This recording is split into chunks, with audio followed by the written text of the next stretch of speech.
Mateus capítulo 4, do verso 18 ao 22.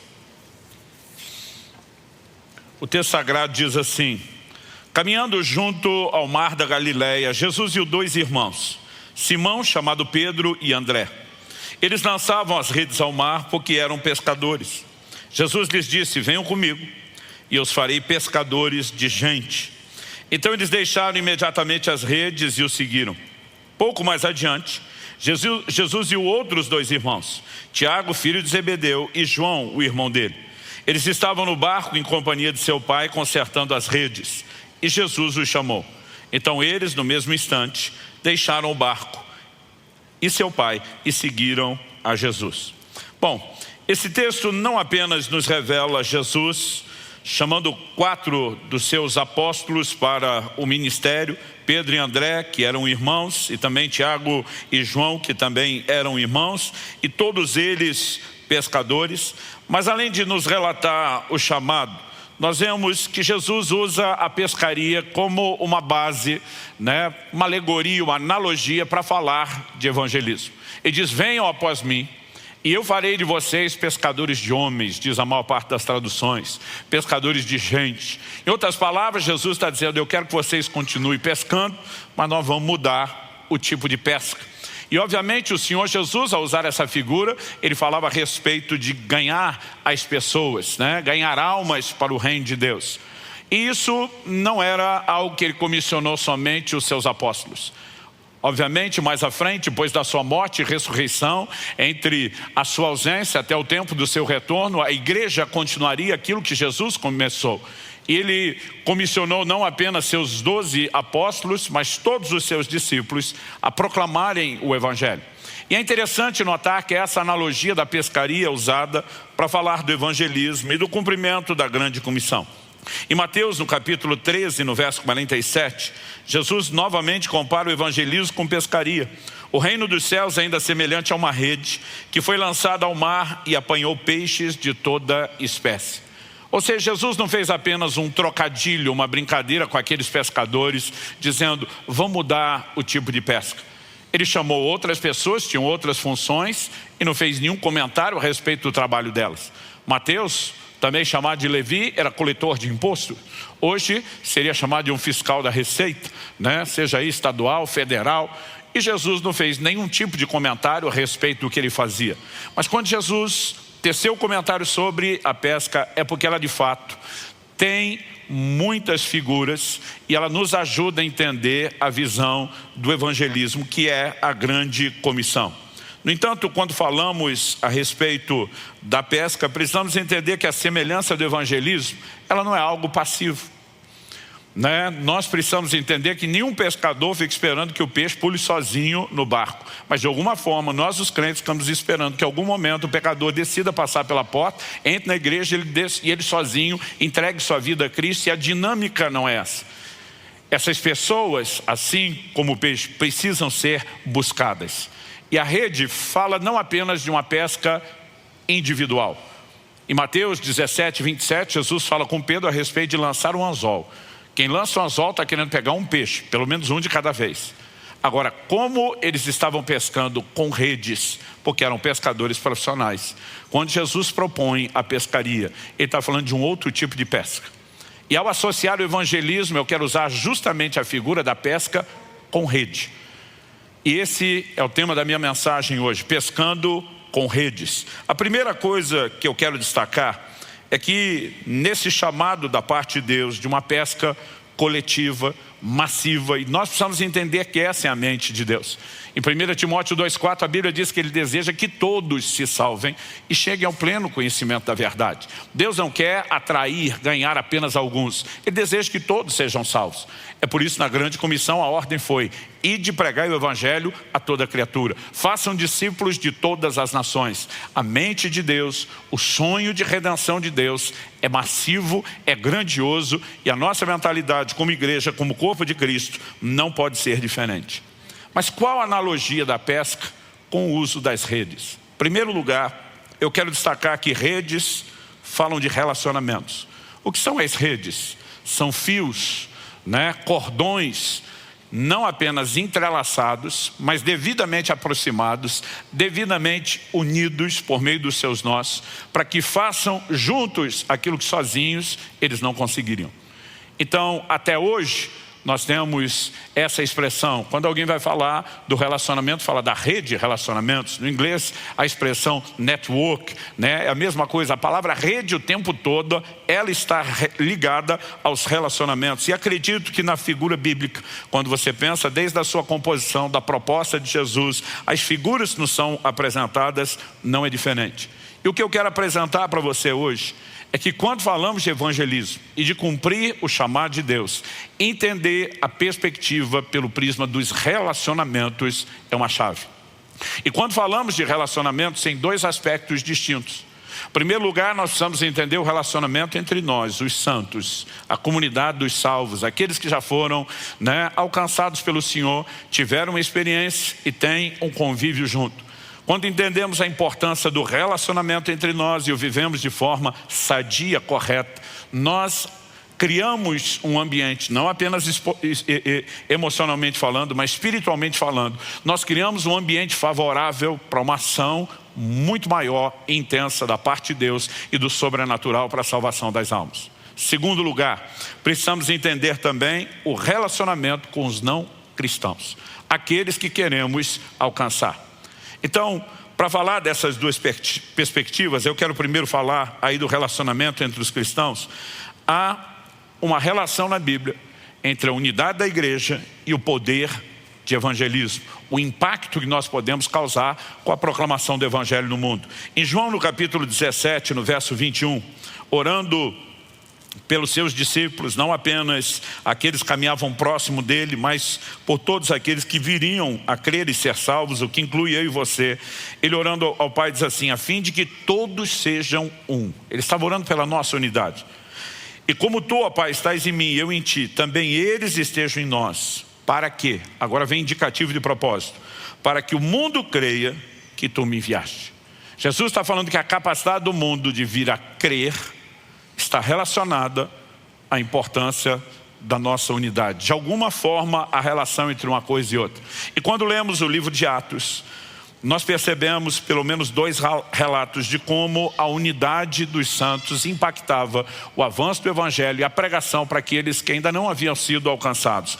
Atos capítulo 2, do verso 42 ao 47, diz assim: perseveravam. O apóstolo Pedro prega no dia de Pentecostes, 3.000 pessoas se salvam, são batizadas, e agora a Bíblia começa a falar do estilo de vida desses convertidos que estão sendo orientados, discipulados. O texto diz assim: perseveravam na doutrina dos apóstolos e na comunhão, destaque para a comunhão, no partir do pão, nas orações. Em cada alma havia temor e muitos prodígios e sinais eram feitos por meio dos apóstolos. Todos os que criam estavam juntos, ênfase ao juntos, e tinham tudo em comum, ênfase para o comum. Vendiam as suas propriedades e bens, distribuindo o produto entre todos, à medida que alguém tinha necessidade. Diariamente perseveravam unânimes, aqui não só unanimidade, mas perseveravam unânimes no templo.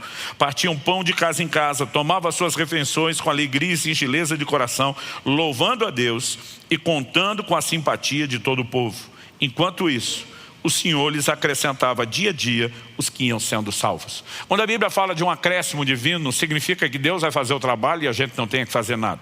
Mas obviamente precisamos lembrar que Jesus disse: sem mim nada podeis fazer. E eles viviam de tal forma um ambiente, não apenas de oração, de busca, andando na palavra, mas um ambiente de comunhão e relacionamento entre eles. E a Bíblia nos mostra que o poder de testemunho começa a crescer e a intervenção sobrenatural para que ele se multiplique. Naturalmente falando, a Bíblia diz que pela maneira como eles viviam em comunidade, eles contavam com a simpatia do povo. Ou seja, havia um bom testemunho para os de fora, mas sobrenaturalmente isso permitia um nível de intervenção da parte de Deus. Atos capítulo 4, versos 32 e 33. A Bíblia diz: da multidão dos que creram, era um o coração e a alma. Ninguém considerava exclusivamente sua nenhuma das coisas que possuía. Tudo, porém, lhes era comum. Depois dessa dupla ênfase na visão de comunidade, de unidade, a Bíblia diz: com grande poder os apóstolos davam testemunho da ressurreição do Senhor Jesus, e em todos eles havia abundante graça. Sempre que a igreja do Senhor encontra esse lugar de unidade, de relacionamentos saudáveis, o nosso impacto e a capacidade de crescimento, ela se manifesta. Como veremos daqui a pouco, quando isso começa a ser sabotado, minado, comprometido, a capacidade de avanço do Evangelho, ela igualmente é comprometida. Depois de falar da importância do relacionamento entre nós, precisamos destacar também a conexão, que a palavra de Deus nos apresenta sobre como uma porta de entrada do Evangelho é estabelecida quando existem relacionamentos da nossa parte com aqueles que ainda não são convertidos. Por exemplo, Mateus capítulo 5, verso 16. Jesus diz assim: brilhe também a luz de vocês diante dos outros, para que vejam as boas obras que vocês fazem e glorifiquem o Pai de vocês que está nos céus. Para que alguém veja as nossas obras, tem que ter o mínimo de contato e convívio. Mesmo que a gente não fale de um relacionamento profundo, tem que haver algum nível de exposição e de contato. Isso não significa que a gente não possa evangelizar uma pessoa que nunca viu antes e entrar de cara pregando o Evangelho. Deus pode nos dirigir a isso. Atos capítulo 8 nos mostra como Deus, o Espírito Santo, tira Filipe de Samaria e o envia a um caminho que estava deserto, porque daqui a pouco iria passar um etíope que precisava do Evangelho. Esse homem foi ganho. A tradição cristã diz que a Etiópia toda recebeu a palavra de Deus por intermédio dele. Mas nós precisamos entender que isso não é necessariamente a regra, está mais para exceção. Jesus está dizendo que os homens vejam a luz brilhando através de vocês. Como que a luz vai aparecer? Tem que ter um mínimo de convívio. Filipenses capítulo 2, verso 15, o apóstolo fala a respeito de brilhar. Ele diz: para que sejam irrepreensíveis e puros, filhos de Deus inculpáveis no meio de uma geração pervertida e corrupta, na qual vocês brilham como luzeiros do mundo. Qual a diferença? Como que o brilho aparece? Ele está dizendo, enquanto a geração atual é pervertida e corrupta, vocês são irrepreensíveis e puros. Ou seja, tem que ter o mínimo de visibilidade de um comportamento para que a luz apareça. Então, de novo, pressupõe-se relacionamento. 1 de Pedro, capítulo 3, verso 1 e 2. Igualmente, vocês, esposas, estejam sujeitas cada uma a seu próprio marido, para que, se ele ainda não obedece à palavra, seja ganho sem palavra alguma por meio da conduta de sua esposa, ao observar o comportamento honesto e cheio de temor que vocês têm. Aqui sim estamos falando de convívio e relacionamento próximo. Um marido que ainda não obedece à palavra, que ainda não se converteu e que pode ser ganho por meio de um convívio onde o estilo de vida, a Bíblia não está dizendo que o Evangelho não tem que ser pregado verbalmente, mas que é um estilo de vida que pode credibilizar a mensagem verbal ou pode descredibilizá-la. E nós precisamos entender, de novo, o impacto por meio de um relacionamento. 1 de Pedro, capítulo 3, verso 15. Pelo contrário, santifiquem a Cristo como Senhor no seu coração, estando sempre preparados para responder a todo aquele que pedir razão da esperança que vocês têm. Aqui a Bíblia não está necessariamente nos ensinando a passividade. A gente nunca fala nada para ninguém, a menos que pergunte. Mas a Bíblia está dizendo que às vezes as pessoas vão tomar a dianteira, percebendo algo diferente nas nossas vidas, elas curiosas, às vezes despertadas pelo próprio Senhor, elas podem querer saber. E esse momento nós precisamos estar prontos para saber responder. Aqui não estamos necessariamente falando de relacionamento profundo, mas tem que ter o mínimo de disposição para que isso seja gerado. Eu me lembro, logo no início do meu ministério pastoral, no comecinho, primeiro ano, estamos falando de quase 30 anos atrás, nós tínhamos ganhado para Jesus um camarada que tinha uma oficina. Eu lembro que naquela época, quase apelidei meu carro de o devorador, de tanto que ele ia para a oficina. Eu brinco que ele não podia ver um cara de macacão sujo de graxa, ele já dava um problema. Uma vez estava passando perto de um, ele começou a balançar, falei para o carro, larga a mão de CB, você é um borracheiro, pum, estourou o pneu. De tanta carência, de tanta necessidade que ele tinha de conserto. E como eu frequentava aquele ambiente com uma certa relativa frequência, nós acabamos ganhando o dono da oficina para Jesus. Ele estava indo na igreja, ele estava empolgado com Jesus, tentando evangelizar, levar todos os outros mecânicos, mas a maioria eram muito resistentes. Às vezes eu passava lá, ele pedia, pastor, dá uma palavra para a turma, mas você via todo mundo bem resistente. Um tempo depois, eu fui fazer uma viagem e tive um problema no carro. Eu não tinha andado tanto, né, mas já não estava tão perto da cidade. E eu realmente descobri na hora que não teria a menor condição de consertar, de improvisar aquilo. E a gente ia ter que rebocar o carro, levar de volta. Foi um transtorno, eu não iria conseguir cumprir a minha agenda. Naquela época não tinha celular, você conseguia uma carona para algum lugar, para ligar, para resolver. Até eu conseguir falar com o camarada da oficina, eu já estava há muitas horas parado. Até ele poder resolver, mandar a turma e chegar lá era mais tempo. E finalmente trazer, nem se fala. E de alguma forma os dois mecânicos que ele mandou, no caminho foram conversando, eu soube disso muito tempo depois, dizendo, hoje nós vamos ver se esse pastor é crente. Né? Porque de alguma forma, por toda aquela demora, por todo aquele transtorno, eu não sei o que eles esperavam na minha reação, no meu comportamento, mas eles ficaram impressionados que quando chegaram, eu estava literalmente sentado em cima do carro, com as mãos erguidas, adorando a Deus. E eu vi aqueles caras assim, bem constrangidos, na hora que eu cheguei. E aí eles, e aí, incomodado? Eu falei, não, a agenda a gente remaneja. Ele falou, o senhor sabe que provavelmente o senhor perdeu o motor? Eu falei, eu imagino. Ele falou, o senhor tem noção de quanto vai custar? Eu falei, eu tenho, imagino que vou ficar um tempo sem carro, porque não vou poder consertar isso também. E eles o tempo todo quase que tentando dizer assim, o senhor entende o que está acontecendo? Eu falei, entendo. Eles me olharam e falaram, por que o senhor não está aborrecido? Eu falei, isso aí chateia. Mas eu tenho motivos de alegria muito maior do que os da chateação. Então simplesmente é isso. E naquela hora não pensei, puxa, a hora de pregar o evangelho. Só respondi o que me perguntaram. Essa turma volta, e quem me contou depois foi o dono da oficina, porque eles começaram a dizer, nós queremos ir para a igreja. Nós queremos ouvir o pastor. Porque às vezes as pessoas percebem comportamentos que começam a credibilizar a mensagem que nós estamos tentando comunicar. E muitas vezes o convívio é a melhor porta para que por meio dessa capacidade de observarem, o evangelho possa ser pregado. Quem está entendendo? Então nós temos as duas dimensões de relacionamento, entre cristãos e não cristãos. Já definimos que redes falam de relacionamento e que seja a forma sadia como nos relacionamos vai impactar o alcance de outros, ou mesmo a importância de nos relacionar com eles. Definido isso, a segunda coisa que eu quero destacar aqui, algumas vezes a Bíblia nos mostra que nesse processo de pescaria, as redes se rompem.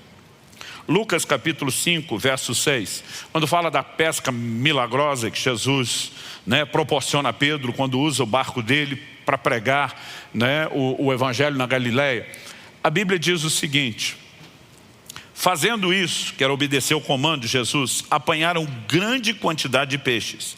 E a Bíblia diz assim, e as redes deles começaram a se romper. Era tanto peixe, que ao puxar aquele peso todo, as redes começaram a não suportar. Não significa que quebrou tudo, mas quando diz as redes, plural, começaram a romper, deve ter aberto um buraco para cá, outro para lá. Qual o problema de quando as redes se rompem? A ideia da rede é justamente não deixar os peixes escapar. Quando elas se rompem, nós começamos simplesmente a perdê-los.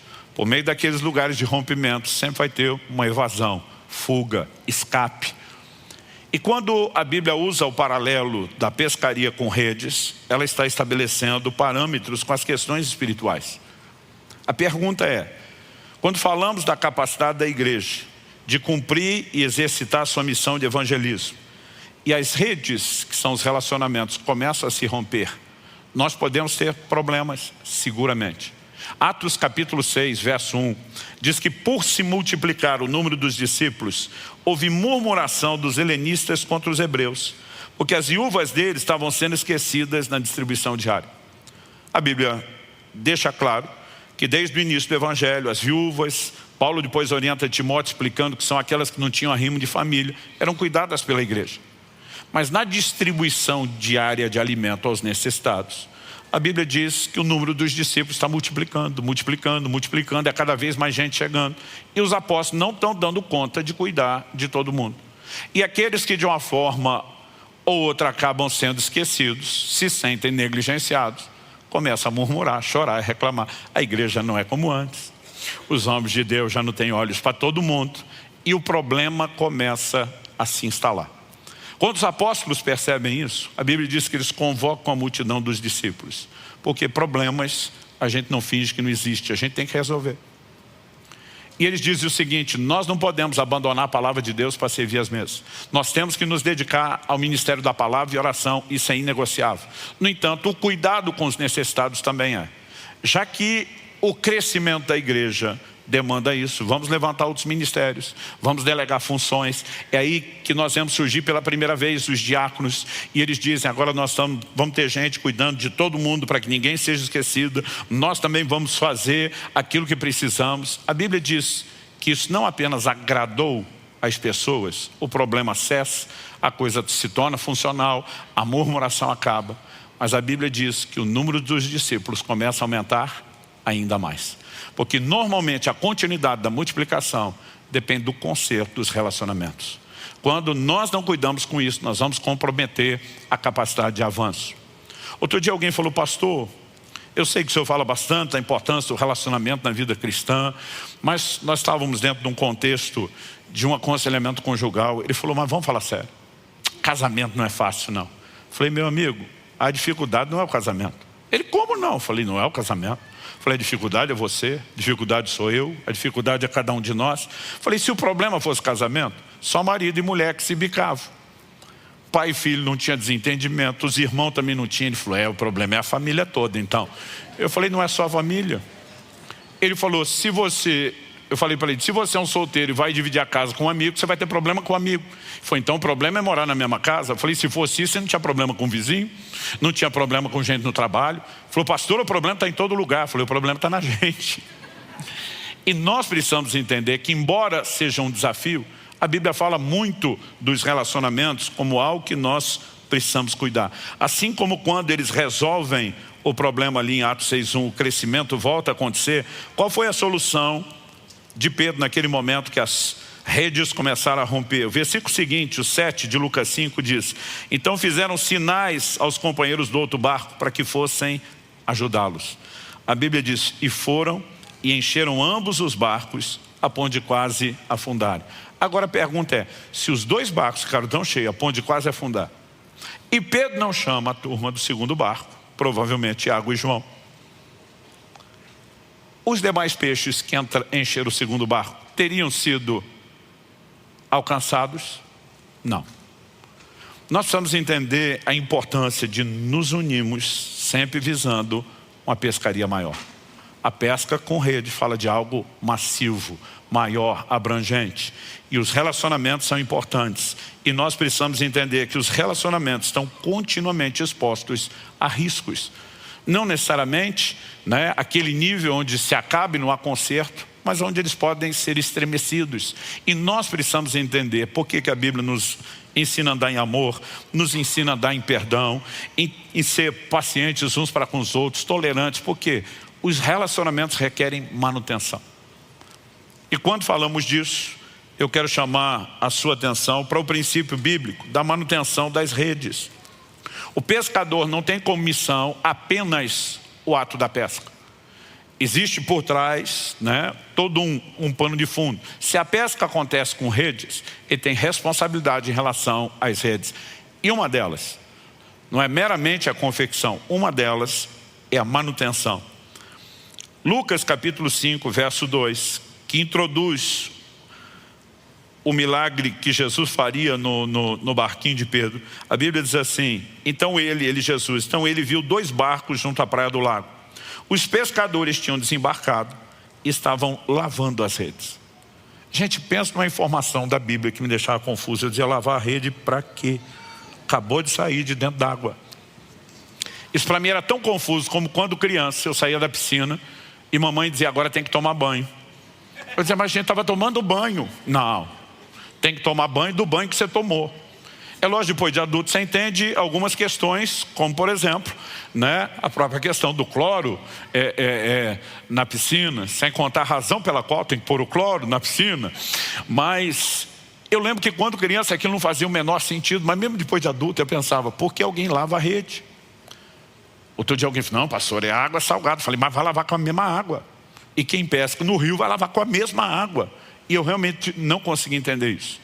Eu já estava no ministério, uma certa ocasião fui pregar em Florianópolis, e um irmão que estava nos recebendo, era o nosso anfitrião, ele era um pescador. Ele estava dando um giro conosco pelo norte da ilha, nos mostrando algumas coisas ligadas ao trabalho e também, né, algumas das praias do norte da ilha. E ele me levou numa praia que era assim, a presença dos pescadores era muito grande. Ele falou, isso aqui é meu ponto de trabalho, aquilo ali são amigos, colegas. Eu lembro que vários deles estavam fazendo isso, lavando as redes. Eu falei, o que essa turma está fazendo? Ele falou, estão lavando as redes. Eu falei, cara, me explica esse negócio, que não faz sentido para mim. A rede saiu de dentro da água. Ele falou, pastor, lavar não é molhar.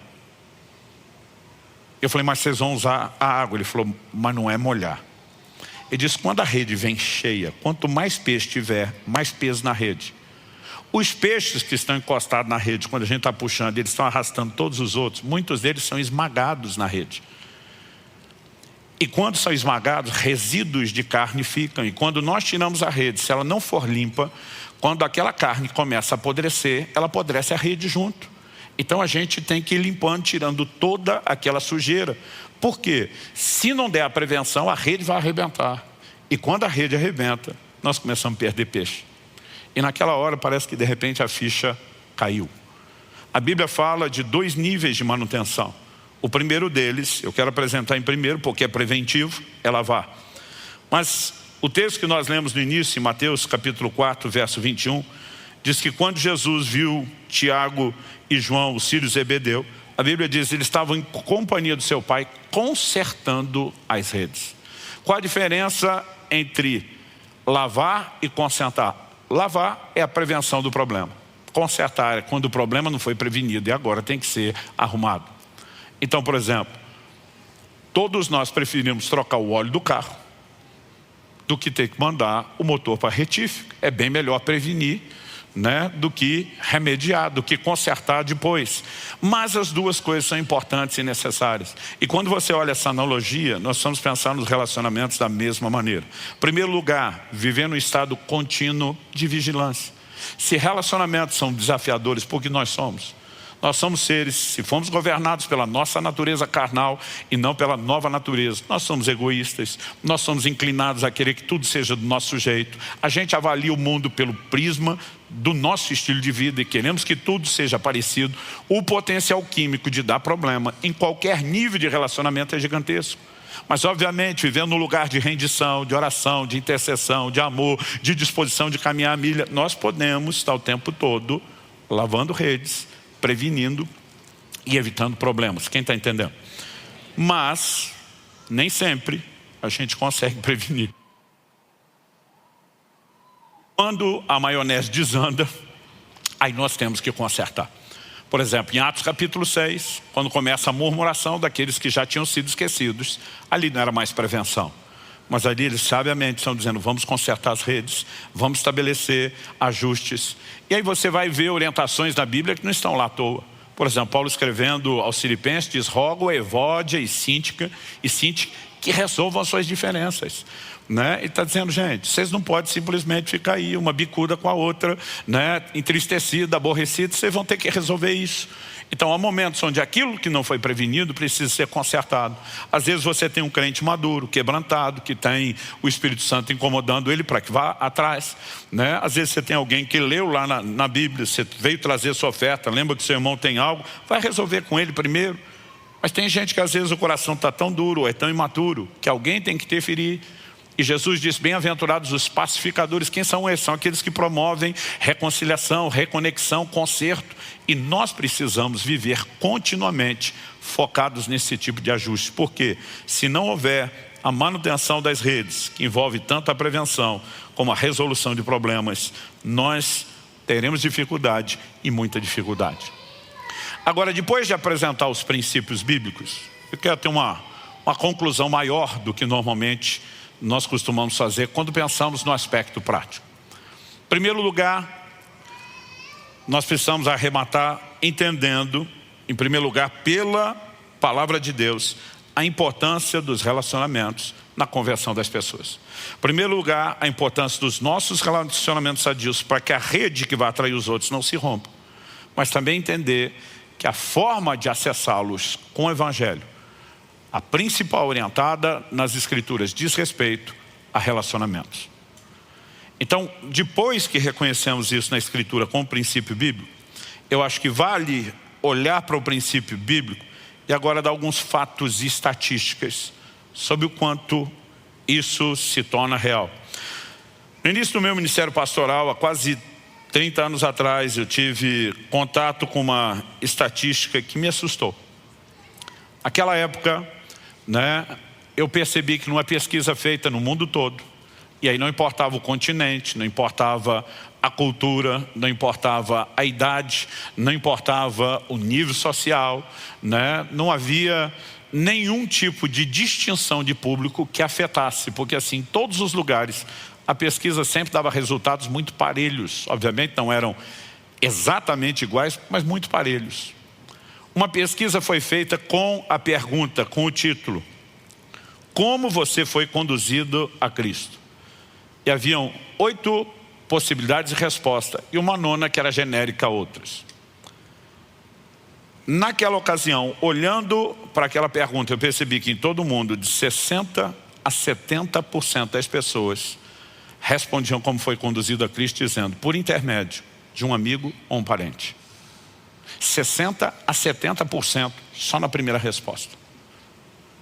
E aí o restante dos 30% ou 40% vão diluindo em todas as outras 7. Eu fiquei pensando, não deve ser bem assim. E aí fizemos uma pesquisa na nossa igreja. E ela ficou muito parelha. Depois, quando estabelecemos a igreja em Irati, depois de um tempo, a gente fez a mesma avaliação. Era muito parecido. Nos primeiros anos da nossa igreja aqui em Curitiba, éramos ainda bem menores, mas nós passamos um questionário, uma ocasião para a igreja inteira responder. E nós tivemos os mesmos resultados. Alguns anos atrás, fiz uma enquete via internet no nosso site, e nós paramos a pesquisa quando ela já tinha 6.613 votos. Para quem estudou um pouquinho de estatística, já dá uma amostragem bem legal.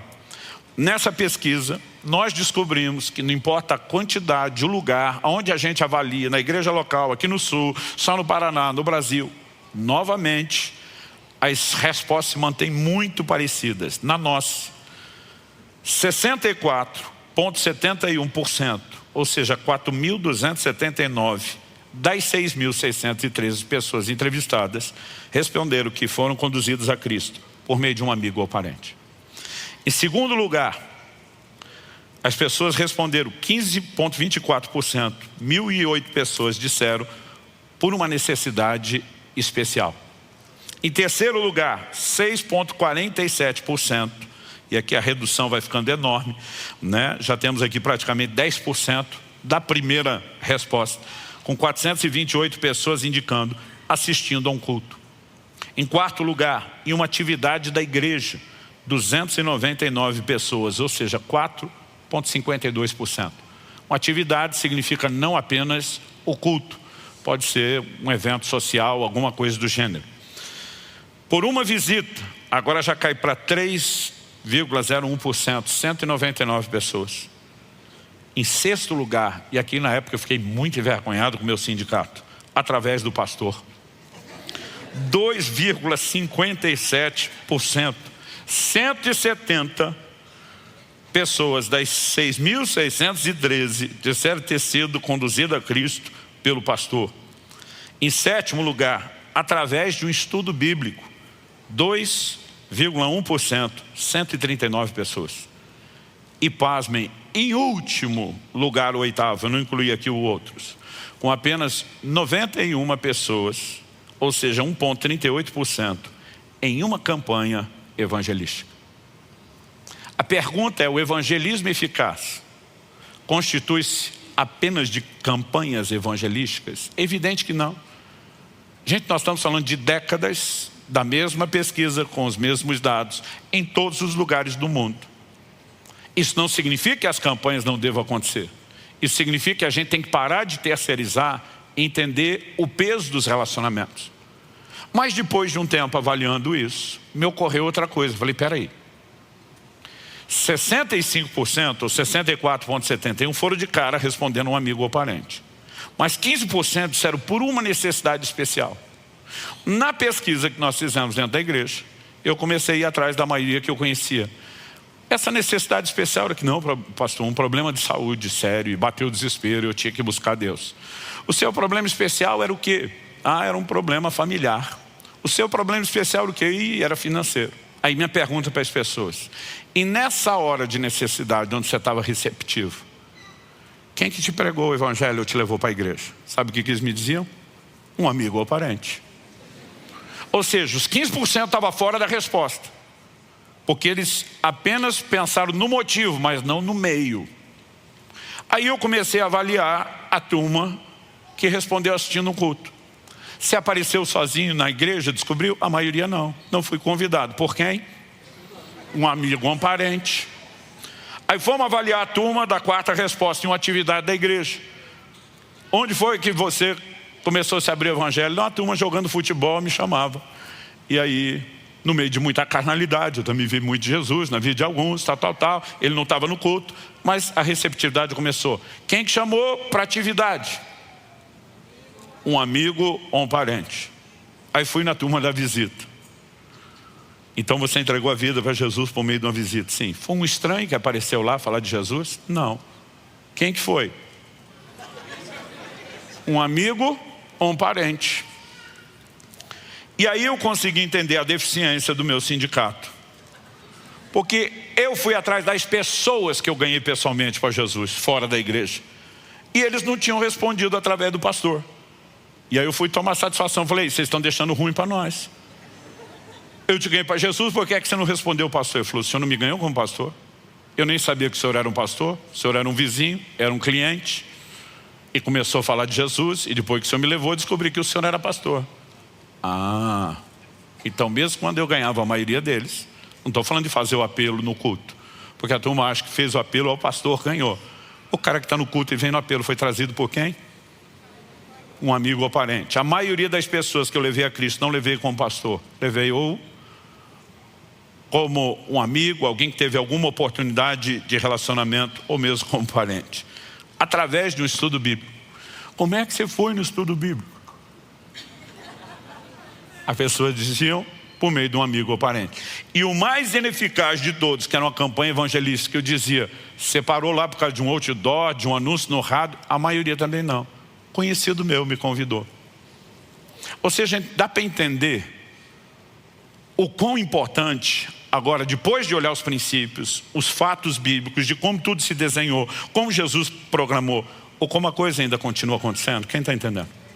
O problema quando a gente fala de evangelismo, vamos ganhar o mundo, a maioria de nós pensa: impossível, é muita gente. Outro dia um falou: não, pastor, eu me imagino assim com um baldinho, tentando jogar as ondas de volta toda uma vez. Eu falei: essa missão é coletiva, por isso nós estamos falando de pescar com redes. Nós vamos entrelaçar todos os fios, se é trabalho conjunto. A multidão ganha, não é resultado de um ou de outro, é a soma do que todos nós tocamos. Então deixa eu te ajudar a pensar num outro desenho. Se nossa missão é pregar o evangelho e ganhar outras pessoas para Jesus, vamos tentar entender o desenho do Brasil? No último censo de 2010, nós éramos 40 milhões de evangélicos. Antes dos resultados estão para sair do próximo. Os líderes estão discutindo, os mais conservadores, se estamos na casa dos 50 milhões, os mais empolgados dizendo que passamos 60 milhões. Mas vamos tentar ficar uma média conservadora aí no meio. Isso significa que hoje nós somos 1/4 da nação de evangélicos. E se nós somos 1/4 da nação, você sabe qual é o nosso desafio? Se cada um de nós, desse 1/4 da nação, ganhasse outras 3 pessoas para Jesus, e não tem que ser todo mundo esse ano, poderia ser ao longo da década, e não estou nem dizendo que nós ganhamos esse ainda vai ajudar a ganhar mais e a gente só ficou com mais, nada disso. Se a gente imaginar que nossa meta de vida para a próxima década é levar 3 pessoas a Jesus, e cada um fizesse isso, sabe o que nós teríamos? Uma nação inteira rendida aos pés do Senhor, com mais 3. E eu tenho certeza que você tem pelo menos 3 pessoas no seu ciclo de relacionamento que precisam de Jesus. Mas muitas vezes nós não estamos sendo intencionais. Não, pastor, um dia eu tentei pregar o evangelho e vi que não tinha interesse. Como é que foi? Falei para ele: ou aceita Jesus ou vai para o inferno. Ele não quis Jesus, já decidiu o inferno. Falei assim, numa conversa. Sabe, às vezes nós não estamos lutando pelas pessoas, intercedendo. Colossenses 4:5 diz que nós temos que usar de sabedoria para a construção de fora. E aproveitar bem cada oportunidade. Oportunidades surgirão. Então, para terminar de falar especificamente agora do relacionamento com os não cristãos que precisamos ganhar, nós precisamos entender que a receptividade de cada pessoa ao evangelho é diferente. E nós devemos trabalhar, com cada tipo de pessoa não crente com estratégias diferentes. Todo pescador sabe que dependendo do tipo de peixe que ele vai pegar, a estratégia muda. Então há lugares onde a turma sabe, tem a hora da maré, tem a hora certa, tem a hora que se alimenta, tem o lugar onde tem mais ou menos correnteza. Eles vão conhecendo a dinâmica e eles passam a se ajustar para serem mais efetivos. E quando a Bíblia diz que nós temos que aproveitar as oportunidades, usando de sabedoria, Deus está nos mostrando que a gente tem que ter essa capacidade de discernir. Por quê? Tem gente que está mais pronto para ser pescado do que outro. Tem uns que estão se oferecendo. Eu já encontrei pessoas que me disseram: o que eu preciso fazer para entregar a vida a Jesus?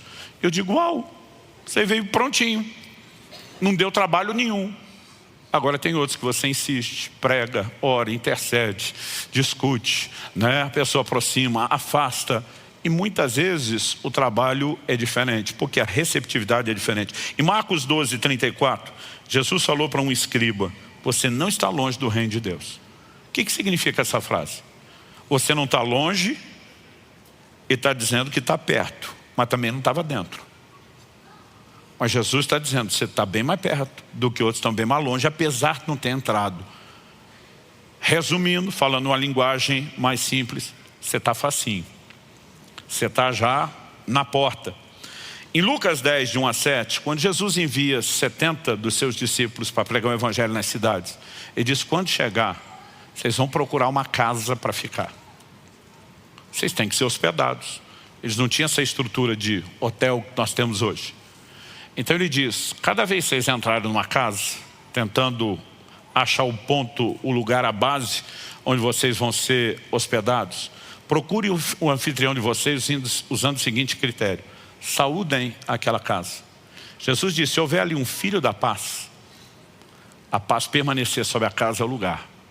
Se a paz retornar, Jesus está dizendo: deu ruim. Sabe o que ele está falando? Antes de pregar o evangelho para toda a cidade, vocês vão achar aqueles que estão com o coração mais aberto, mais prontos. Quem está entendendo? Em Atos, no capítulo 10, nós vemos que quando Pedro foi pregar na casa de Cornélio em Cesareia, ele explica depois em Atos 11, o relato do ocorrido está no capítulo 10, mas a explicação está no 11, que quando o anjo apareceu para ele, mandou chamar Pedro, dizendo onde é que Pedro estava. O anjo disse assim: manda chamar Pedro, o qual te dirá palavras, mediante as quais será salvo tu e toda a tua casa. A palavra ali traduzida casa, oikos ou oikos no grego, ela não significa só aquela família primária, marido, mulher e filhos. Ela fala de pessoas que não só moravam na mesma casa, e antigamente a dinâmica era diferente da nossa. Hoje isso não é tão comum ou tão frequente, mas antigamente era um amontoado de gente. A Bíblia diz que Jesus curou a sogra de Pedro na casa dele. Ou seja, o núcleo familiar de gente morando no mesmo lugar já era maior.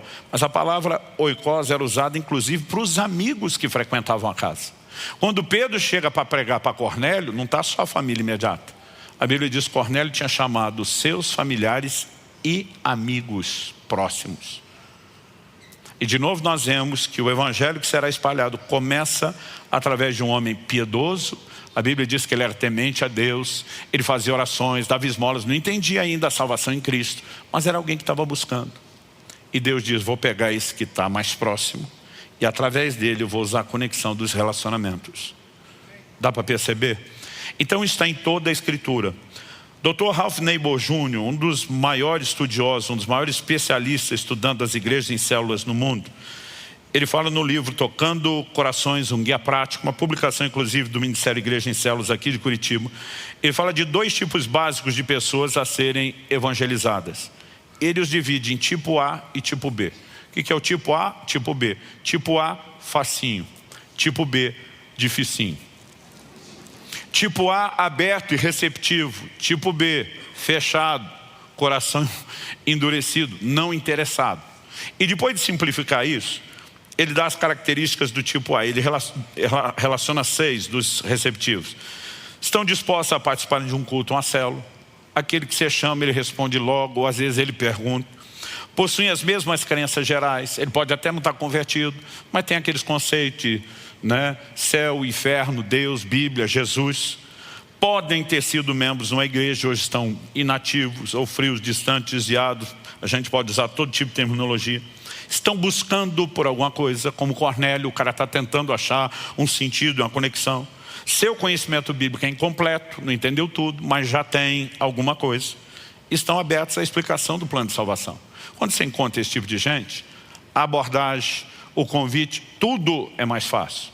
Mas as pessoas são só assim? Não, você tem as do tipo B, também em diferentes graus.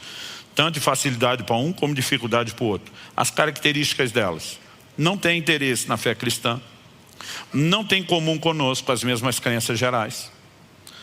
Elas nunca foram membros de igreja, não estão buscando o propósito divino para si, não estão interessados em participar das atividades da igreja, possuem pouco conhecimento bíblico e do cristianismo e não estão abertos ao estudo bíblico nem à explicação do plano de salvação. Como que nós acessamos essas pessoas?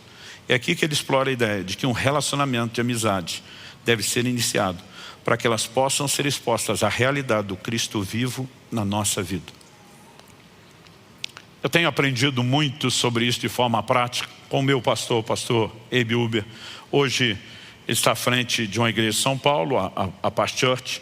Mas alguns anos atrás, depois de ter edificado uma das maiores igrejas que nós temos na nação, que está lá em Santarém, no Pará, eles foram para um projeto missionário plantar igrejas no estado do Ceará, começando por Fortaleza e depois espalhando para o estado. O pastor Abe levou muitas famílias, foram mais de 40 famílias com ele, pelo menos eu sei que foram, e ele chega com muitos líderes prontos.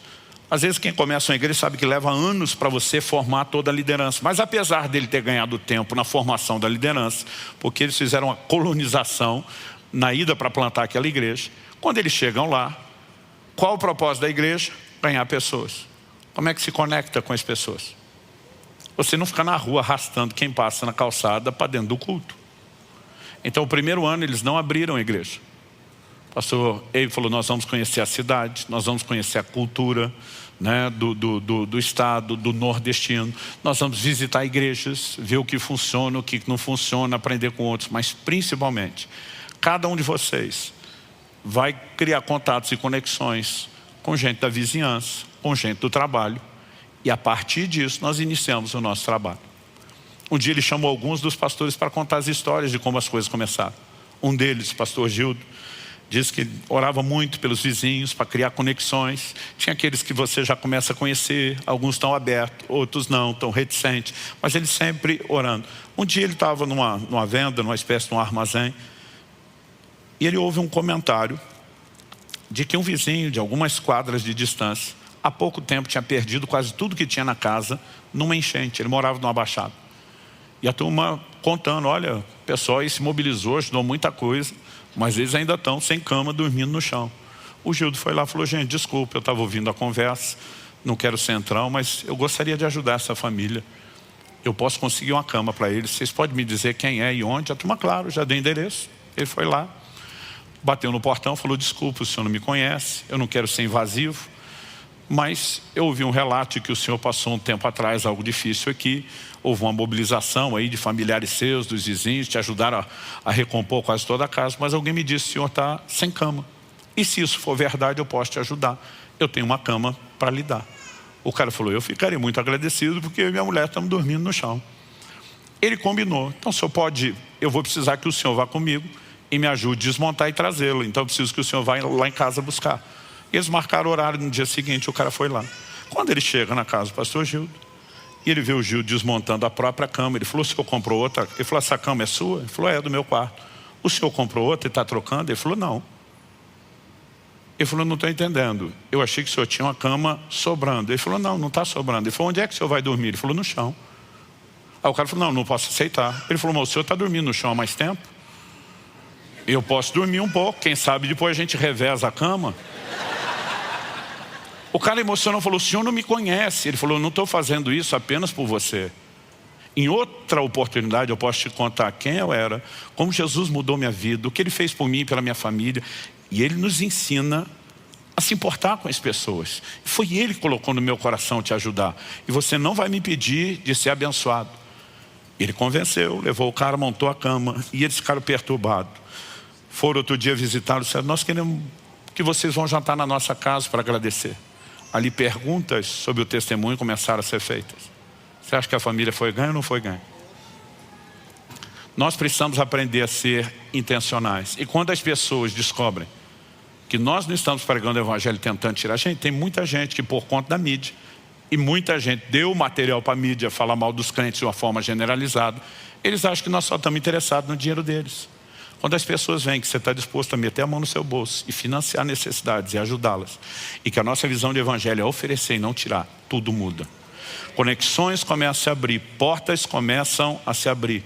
E por meio de um estilo de vida e não só de uma mensagem, nós podemos fazer diferença na vida das pessoas. Eu creio que nesse ano 2023, Deus quer que a gente pesque e que as redes venham cheias, mas sem se romper. Mas nós não podemos esperar que isso apenas aconteça sozinho. Nós temos que intencionalmente nos unir com Deus, recebendo a direção dEle, o encorajamento, o despertamento dEle, e dizer, nós vamos fazer girar.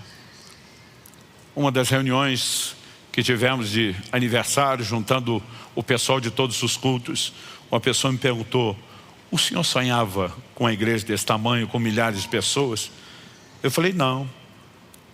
Ele falou, então isso é maior do que você planejou? Eu falei, não, eu sonhava com algo muito maior do que o que nós temos. Porque tem muita gente para ser salva. E nós não temos o direito de dizer, tá bom para nós.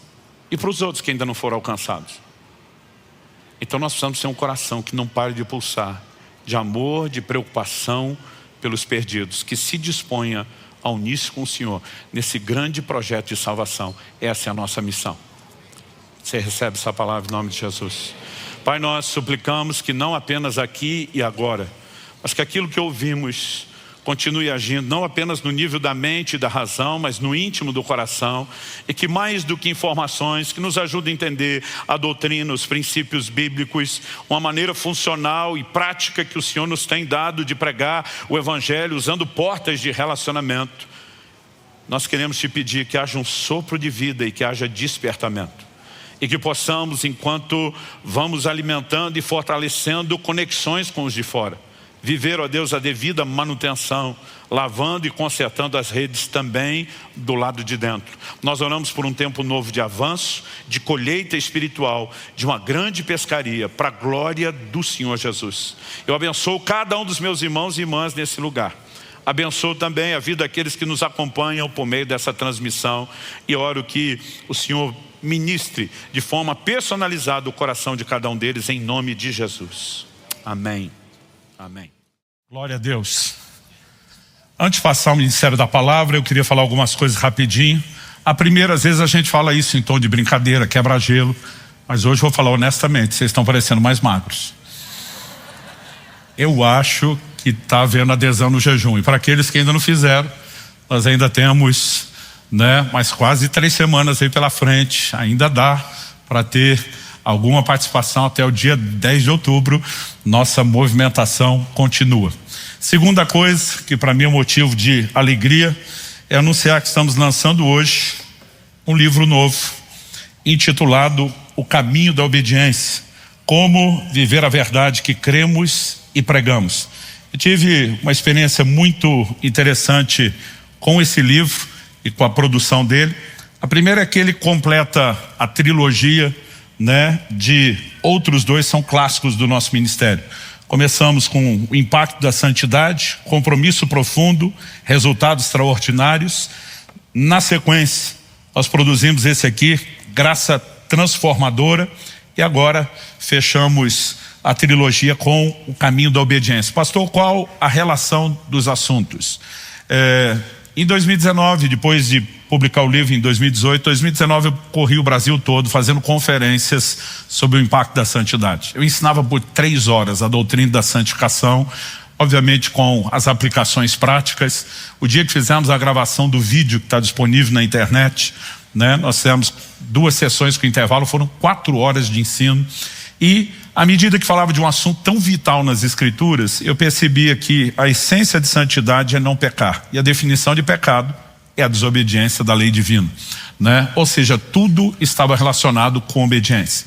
Quando começamos a ensinar a respeito da graça, para resumir o assunto, em essência, o que nós abordávamos é que a graça é uma força capacitadora para a obediência, né? Eu comecei a me lembrar de quando escrevi um livro anos antes sobre o principal, o maior mandamento, que é amar o Senhor de todo o coração. Escrevemos esse livro de todo o coração, né? Se amar ao Senhor é o primeiro e maior mandamento, qual a maneira de expressá-lo? Jesus simplificou isso em João 14:21, dizendo: aquele que tem os meus mandamentos e os guarda, esse é o que me ama. A linguagem de amor que Deus espera da nossa parte é a obediência. Você pode percorrer todas as doutrinas principais, você pode percorrer a espinha dorsal da revelação bíblica, e o assunto da obediência está envolvido em tudo, no cerne de tudo. Em janeiro de 2024 eu estava num período de oração e jejum, que de todos que eu fiz até hoje foi, né, aquele que eu posso dizer que Deus me botou mais retirado, isolado, né, do mundo, de todo mundo. E naquele momento, a sós, eu tive uma experiência muito especial com Deus, né? O Senhor me deu o desenho desse livro, a maneira como deveria ensiná-lo, e depois de uma experiência, né, que eu não vou gastar tempo detalhando aqui, o Espírito Santo me falou, depois de 3 dias que ele me deixou trancado no quarto, sem falar com ninguém, sem tela, né, sem sair fazer absolutamente nada, o que por um imperativo é um desafio, né? O Espírito Santo falou comigo: eu quero te provar que o descanso, ele não sabota a produtividade como você sempre acreditou, né? O Senhor me disse: o descanso potencializa. Eu fiquei tentando entender o que era isso quando ele falou no final do 3º dia. Quando amanheceu, dia seguinte, o Senhor me deu o desenho desse livro. Eu escrevi quase 300 páginas em 9 dias, né? Para ser honesto, levou 10 para acabar o livro, porque eu fiz uma revisão no 10º dia. Eu fiquei pensando comigo mesmo: o livro mais rápido que eu tinha escrito, falando de um livro expressivo, de volume, de conteúdo, foi A Cultura do Jejum. 270 páginas em 40 dias. Eu escrevi um livro sobre jejum em jejum. E agora, porque eu perdi, entre aspas, 3 dias de descanso, economizei 1 mês na produção do material. Já tinha sido uma experiência incrível, pessoal, no sentido de entender o que é uma mente descansada. Somado a isso, aquela revelação, o turbo do Espírito Santo. Mas eu estou realmente empolgado com esse material que vem fechando a trilogia. As palavras do meu filho, que não esperou sair, leu primeiro e falou: pai, de todos que eu li até agora, esse foi o que eu mais gostei. E eu estou realmente contente, porque hoje a gente não apenas vai disponibilizar para que vocês acessem, né, saiam aí já na frente, antes da divulgação do livro para fora, mas em cada um dos cultos que nós temos agora, já começamos no anterior, em todos os 5 cultos, eu vou ficar assinando os livros ali, enquanto tiver gente, enquanto tiver fila. É uma boa oportunidade, né, para você levar um material transformador para você e que pode abençoar outros. Fim do ano está chegando, né? Às vezes a gente desperdiça a oportunidade de presentes que possam acrescentar e edificar. Então, hashtag fica a dica, já para você fazer a feirinha no final. Eu sempre destaco aqui que nós não temos ganho com os nossos livros. Para os que estão nos acompanhando pela internet, você vai ter uma tela, inclusive com um QR Code, né, que possa já te remeter ao site. Esse material, a partir de amanhã, também já vai estar disponível para ser adquirido online. Mas para aqueles de vocês que estão aqui, no final nós vamos disponibilizar, além desse material, de alguns outros, caso tenham interesse. Nós fizemos um combo especial, né, com a trilogia. Muitos talvez chegaram à igreja já depois do tempo, não conhecem, não têm ou querem presentear. Então, Impacto da Santidade, Graça Transformadora e o Caminho da Obediência junto também vão estar num valor muito especial. Eu não ganho nada com os livros, nós estamos vendendo todos eles abaixo do valor de capa, mas ainda assim nós temos uma margem que é a sua contribuição para os projetos do ministério. Então, se você pode pagar o valor sugerido, você está ajudando o nosso ministério. Se você não pode pagar o valor sugerido, o ministério quer ajudar você. A gente não quer que você deixe de levar por falta de recursos. Eu só sempre lembro aqui a diferença dos verbos querer e poder, né? Porque a gente fala, eu não posso, quando às vezes não quer. Então, se você realmente não pode, é só memorizar a senha de sempre, né? Chega lá no stand e fala para eles assim, diante de Deus, eu não posso pagar esse valor que está aí. Usou o nome de Deus, que nós acreditamos em você, não precisa contar a história, né? O brasileiro tem mania de explicar por que não pode, o que é que aconteceu, não precisa, né? A única coisa só que nós queremos que você saiba, pastor, então se eu falar isso vou ganhar o livro? Não, eles vão te fazer uma pergunta de volta, quanto é que você pode? Porque às vezes não pode pagar o valor integral, mas pode metade, pode um quarto, alguma coisa nós vamos tentar tirar de você. E eu não canso de contar. Eu não canso de contar a história uma das primeiras vezes que eu anunciei um dos nossos livros falando isso. No final do culto, uma senhora me procura, falou, pastor, eu quero muito esse livro, era o da família, o propósito da família, eu preciso dele, mas é verdade o que o senhor falou ou era brincadeira? Eu falei, não, é verdade. Ela falou, estou com vergonha de ir lá no stand, porque eu só tenho R$2. Falei, já que a senhora já passou vergonha comigo, em vez de passar vergonha 2 vezes, pega o livro aqui que eu anunciei. Ela pegou o livro, mas nada de me dar os R$2. Eu pensei, ela tem um plano, ela já vai pegar. Eu estou conversando, ela não abre a bolsa, não dá nenhum sinal. E eu falei, mãe, e os R$2? Aí ela me olha com uma cara de surpresa, diz, pastor, R$2 não paga nem seu custo gráfico. Falei, não mesmo, mas diminui meu prejuízo, mostra a boa vontade da sua parte, me dê os 2. Eu me orgulho de ter tirado 25 centavos de um adolescente. A menina falou, pastor, mas para o senhor não muda nada. Eu falei, para você muda. Em vez de dizer que você pediu o livro, você vai falar que você deu tudo que tinha nele. Aliás, se você pensar nisso, você vai até ler depois de dar tudo que tinha nele. Então, alguma coisa nós vamos tirar de você. Qualquer material, né? Se isso te ajudar, não é necessariamente o modo de compra que eu mais recomendo, mas às vezes alguns para se organizar, qualquer valor de material, nós vamos parcelar em até 10 vezes sem juros, porque, como eu disse, a ideia é facilitar o seu acesso a um recurso transformador, eu diria, enquanto a gente sabe que se você também se organizar, quiser levar mais livros, isso também está abençoando os projetos do ministério. Então fica meu encorajamento para você. Evidentemente eu vou pregar um pouco sobre o assunto, a mensagem não tem o tema do livro, não é um capítulo específico do livro, mas está muito relacionado a algo importante, né, que nos faça reconhecer a importância do assunto. E se isso não te convencer a levar o livro, no mínimo você sai com bom conteúdo hoje para viver a vida cristã. Se você achar que tem liberdade com o vizinho do lado, só se você realmente acreditar nisso, fala para ele, deixa Deus te usar, Vasco, me dá um livro desse de presente. Vai que cola. Eu não quero ser desanimador, mas nem sempre funciona. Mas vai que hoje. Abra sua Bíblia, por favor, na carta de Paulo aos Gálatas. Obrigado. Carta de Paulo aos Gálatas, capítulo 3. E nós vamos ler os versículos 13 e 14. Esse texto, além de ser o nosso texto base, o ponto de partida, ele também vai ditar o trilho aqui da nossa conversa, da nossa reflexão. Eu vou ler na Nova Almeida atualizada, qualquer que for a sua versão, você pode acompanhar comigo. O texto sagrado diz assim: Cristo nos resgatou da maldição da lei, fazendo-se Ele próprio maldição em nosso lugar, porque está escrito: maldito todo aquele que for pendurado em madeiro, para que a bênção de Abraão chegasse aos gentios em Cristo Jesus, a fim de que recebêssemos pela fé o Espírito prometido. O apóstolo Paulo, ao escrever aos Gálatas, ele tem um tom nessa epístola em particular que envolve a correção de muitos desvios doutrinários que estavam acontecendo, por conta de que alguns judeus, entrando no meio dessas igrejas dos gentios, estavam tentando literalmente judaizá-los, levá-los à prática da lei. O apóstolo Paulo, um proclamador da nova aliança, da revelação da graça, de toda a mudança, não apenas de sacerdócio, mas de lei que acontece, né, com a vinda e a obra de Cristo consumada na cruz, ele se posiciona firmemente contra, né, esses desvios doutrinários. E ele começa não apenas a trazer orientações, mas enquanto orienta, enquanto corrige, Paulo cria algumas ideias e conceitos de toda a progressão da revelação do plano de Deus, começando do Antigo, né, para o Novo Testamento, da Velha para a Nova Aliança. E aqui nesse texto nós temos pelo menos 3 expressões que que eu definiria elas como chaves para que a gente entenda essa mensagem. A primeira delas é a palavra maldição. A segunda, a palavra bênção, né? Ele no verso 13 fala que Cristo nos resgatou da maldição da lei, mas além de falar da nossa, a Bíblia diz na sequência que ele se fez maldição em nosso lugar.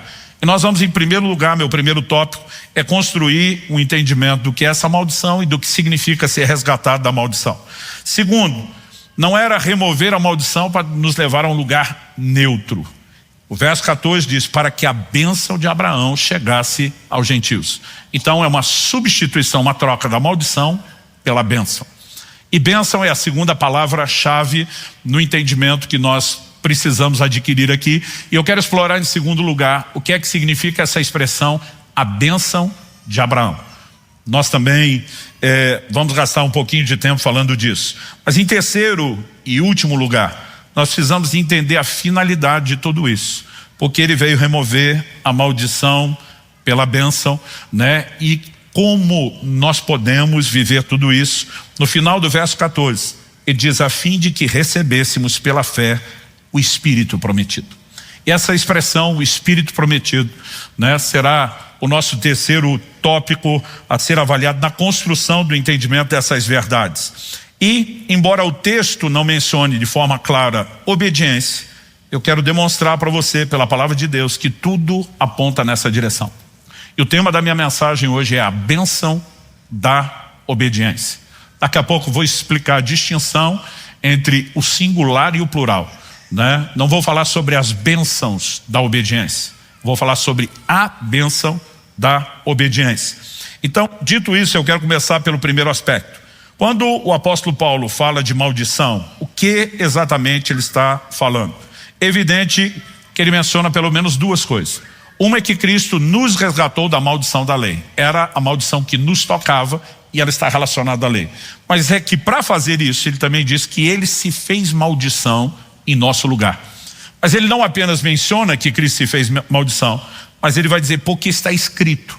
E aqui a referência, né, que ele usa, maldito todo aquele que for pendurado no madeiro, é a citação de Deuteronômio, capítulo 21, versos 22 e 23, onde ele diz, se alguém houver pecado, passível da pena de morte, tiver sido morto, e o pendurares no madeiro, o seu cadáver não permanecerá no madeiro durante a noite, mas certamente o enterrarás no mesmo dia, porquanto o que for pendurado no madeiro é maldito de Deus, assim não contaminarás a terra que o Senhor teu Deus te dá em herança.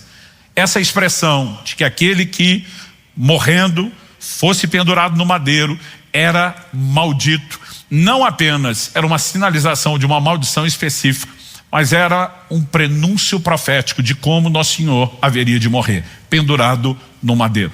Ah, pastor Luciano, mas os romanos crucificaram incontáveis milhares de pessoas, era a forma mais comum de execução nos seus dias, sim. E na época em que Moisés escreve isso, nada disso acontecia e era um anúncio profético, como todas as outras coisas relacionadas, né, ao Senhor Jesus, a maneira como ele morreria, foram previamente anunciadas pela Escritura.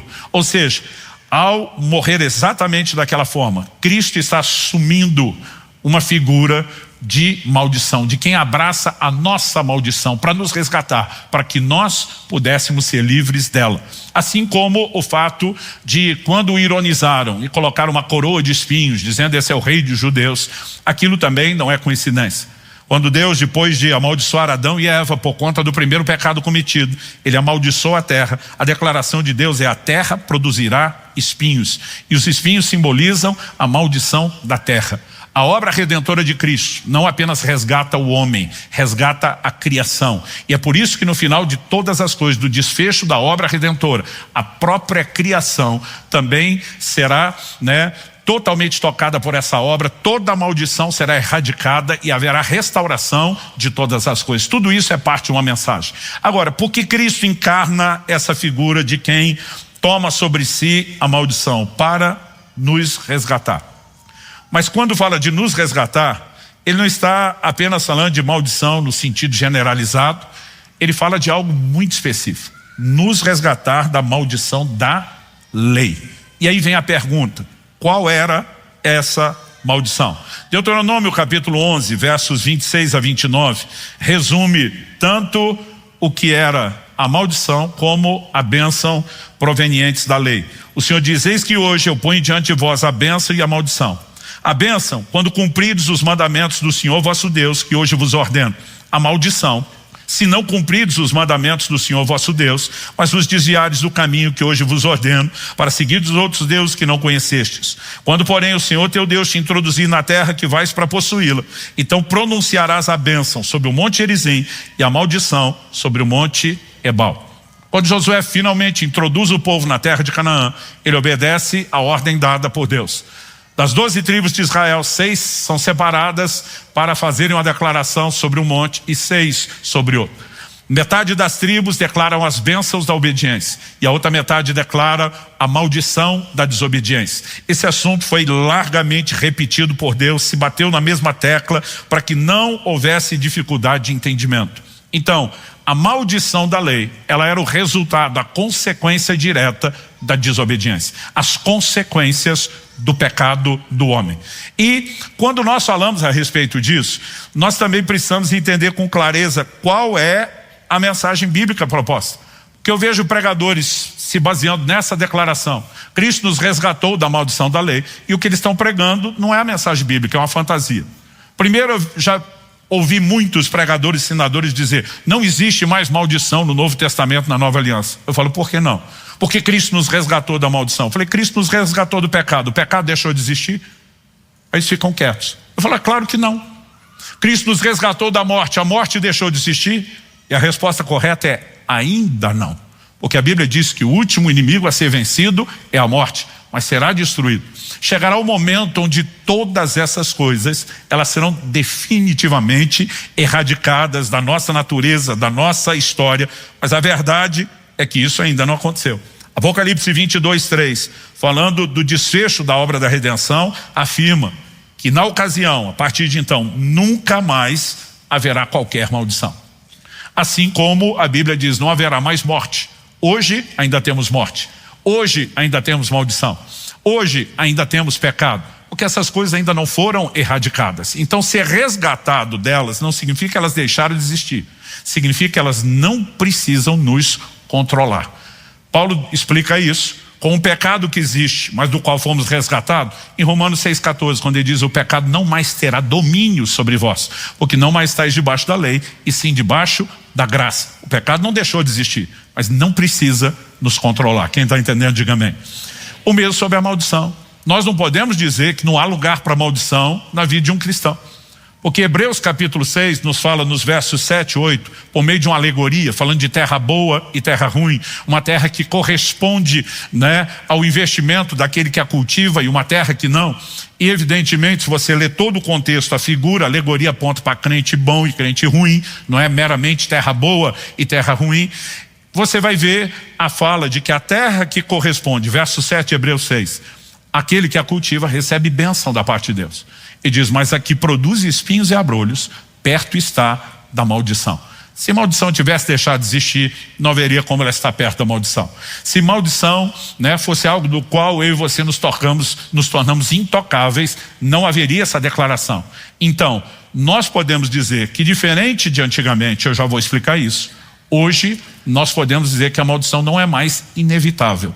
Hoje ela é evitável, mas não deixou de existir. Segundo erro que as pessoas cometem, né, ensinando baseado na declaração Cristo nos resgatou da maldição da lei, é que eles focam consequência e não causa. Eles estão pregando como se Jesus tivesse vindo lidar com o fruto da árvore, não com a raiz dela. E eles falam da maldição apenas como as consequências ruins, desagradáveis do pecado. Então, se Cristo nos resgatou da maldição, a lógica, que na verdade é um sofisma, um raciocínio falso deles, é que hoje você pode pecar sem ter consequências. E essa é a distorção da mensagem da graça na boca de muitos pregadores. E isso também não é bíblico, não se sustenta nas escrituras. Então eu pergunto às pessoas: Ananias e Safira, quando pecaram, estavam isentos das consequências? A resposta é não, né? E você pode caminhar ao longo de toda a Escritura. Aquele moral de 1 Coríntios capítulo 5, que Paulo diz, seja entregue a Satanás para a destruição da carne, escapou do juízo, da maldição? A resposta é não. Em Apocalipse 2, de 21 a 23, Nosso Senhor, dirigindo a carta ao anjo da igreja de Tiatira, menciona uma mulher que ele denomina como Jezabel e diz, dei-lhe tempo para que ela se arrependesse. Mas ela não quer se arrepender, né, do seu pecado. Eu vou prostrá-la de cama, bem como os que com ela prostituem, eu vou matar os seus filhos. Como é que não tem consequência de pecado? Ao longo de toda a Escritura isso é inquestionável. Então, essas declarações não estão anulando a frase de Paulo. Eu sempre digo que qualquer, né, aparente contradição da Escritura é só um desafio de interpretação. O que esses outros textos estão contradizendo é uma interpretação errada. Jesus não veio remover as consequências do pecado para dizer, então agora na graça, liberou geral, peca à vontade. Essa não é a mensagem da graça. Para aquela mulher pega em flagrante adultério, o registro está lá em João 8, Jesus não apenas diz, eu não te condeno. Ele na mesma sequência, para a mesma pessoa, ele diz, vá e não peques mais. A graça, ela veio para nos libertar da escravidão do pecado, para nos empoderar para a obediência. E isso precisa ser entendido. Então, quando a Bíblia fala de Cristo nos resgatando da maldição, é importante que a gente faça essa distinção. Porque alguns pegam só lá Deuteronômio, capítulo 28, do versículo 15, né, até o final, e enfatizam apenas as consequências do pecado. Enfermidades, escassez financeira, né, miséria, uma série de desgraças acontecendo, como se agora essas coisas não acontecem. Na verdade, o que eu e você precisamos entender é que a maldição, ela só se manifesta como consequência da desobediência. E Deus veio tratar com a incapacidade do homem de obedecer, para que nos empoderando à obediência, a consequência seja bênção e não maldição. Mas ele não veio remover as consequências e maldição ainda não deixou de existir. Se o que gerava a maldição era a desobediência, Deus mirou a causa e ele veio oferecer um remédio para isso. Evidente, quando você olha para a condição do homem depois da queda, que era um problema, eu vou explicar daqui a pouco, de natureza, ele não conseguia resolver a sua incapacidade de pecar. Mas Deus tinha uma solução. E se a desobediência era inevitável, a maldição, como a sua consequência, ela também era inevitável. E o que Deus faria era tornar evitável tanto a desobediência como a sua consequência da maldição. Isso nos remete à solução que Deus preparou. E agora eu quero, em segundo lugar, né, falar sobre a bênção de Abraão e o que isso significa. Então vamos fazer o mesmo questionamento que fizemos sobre, né, a declaração da maldição. O que o apóstolo Paulo estava falando? O mesmo nós precisamos entender sobre a bênção. Que bênção Paulo fez referência? Quando ele coloca o adjetivo bênção de Abraão, ele está sinalizando uma coisa específica, registrada em Gênesis capítulo 12, verso 3. O Senhor diz para Abraão, em ti serão benditas todas as famílias da terra, todos os povos, em outras palavras. Isso não era apenas uma promessa de abençoar Abraão e a sua linhagem, mas Deus estava revelando que por meio da linhagem de Abraão, ele ofereceria uma solução, que seria uma bênção para todos os povos e não só a linhagem natural de Abraão. O apóstolo Paulo explica isso em Gálatas capítulo 3, verso 8, dizendo, ora, tendo a escritura previsto que Deus justificaria os gentios pela fé, gentios são todos os não-judeus, pré-anunciou o evangelho a Abraão dizendo, em você serão abençoados todos os povos. Ou seja, essa bênção está relacionada à manifestação, à concretização do plano de Deus. Não apenas a chegada do evangelho, mas isso tudo por causa da vinda de Cristo, da sua obra e também da mensagem que ele proclamaria. Então Deus estava dizendo a Abraão, eu escolhi não apenas você, mas de você eu separei sua descendência, da sua descendência virá aquele que vai solucionar o problema de todos os povos, de todas as nações. Nesse momento Deus estava dizendo a Abraão, o Cristo virá da sua linhagem. Agora a pergunta é, Abraão foi escolhido aleatoriamente? E a resposta bíblica também é não. Ele foi escolhido por um motivo que Deus faz questão de destacar. Em Gênesis no capítulo 22, nós temos um cenário, para mim desde garoto, né? Isso ficaria ainda mais sério, mais grave depois que eu me tornasse pai. Mas desde antes de entender o que era ser pai, eu ficava pensando no que é que Deus pediu a Abraão. sacrificar o filho, o único filho a quem você ama. Gente, Abraão, o Senhor fala com ele à noite, a Bíblia diz que ele levanta alta madrugada. Em outras palavras, prontidão. Não pediu para Deus uma semana, um mês de despedida para ficar com o filho. Deus falou, está falado, bora obedecer. E ele sai imediatamente para aquilo. Em Gênesis 22, 18, depois de entender que Deus não quis que ele fosse até o fim, mas ele estava disposto. A Bíblia diz que ele cria que Deus poderia ressuscitar seu filho, mas ele estava disposto a ir até o final. Gênesis 22, 18, o Senhor reafirma para ele o que tinha dito em Gênesis 12. Na sua descendência serão benditas todas as nações da terra. Agora, olha como a frase termina. Por quê? E porque é uma palavra de ligação, uma conjunção explicativa, algo que cria um vínculo entre o raciocínio que está sendo construído e a conclusão a que se chega. Porque você obedeceu a minha voz. Em outras palavras, eu não escolhi a sua linhagem à toa. Eu procurei um homem que manifestasse obediência. E daqui a pouco nós vamos entender isso melhor. Ah, pastor, mas foi só a obediência do sacrifício de Isaac? Não.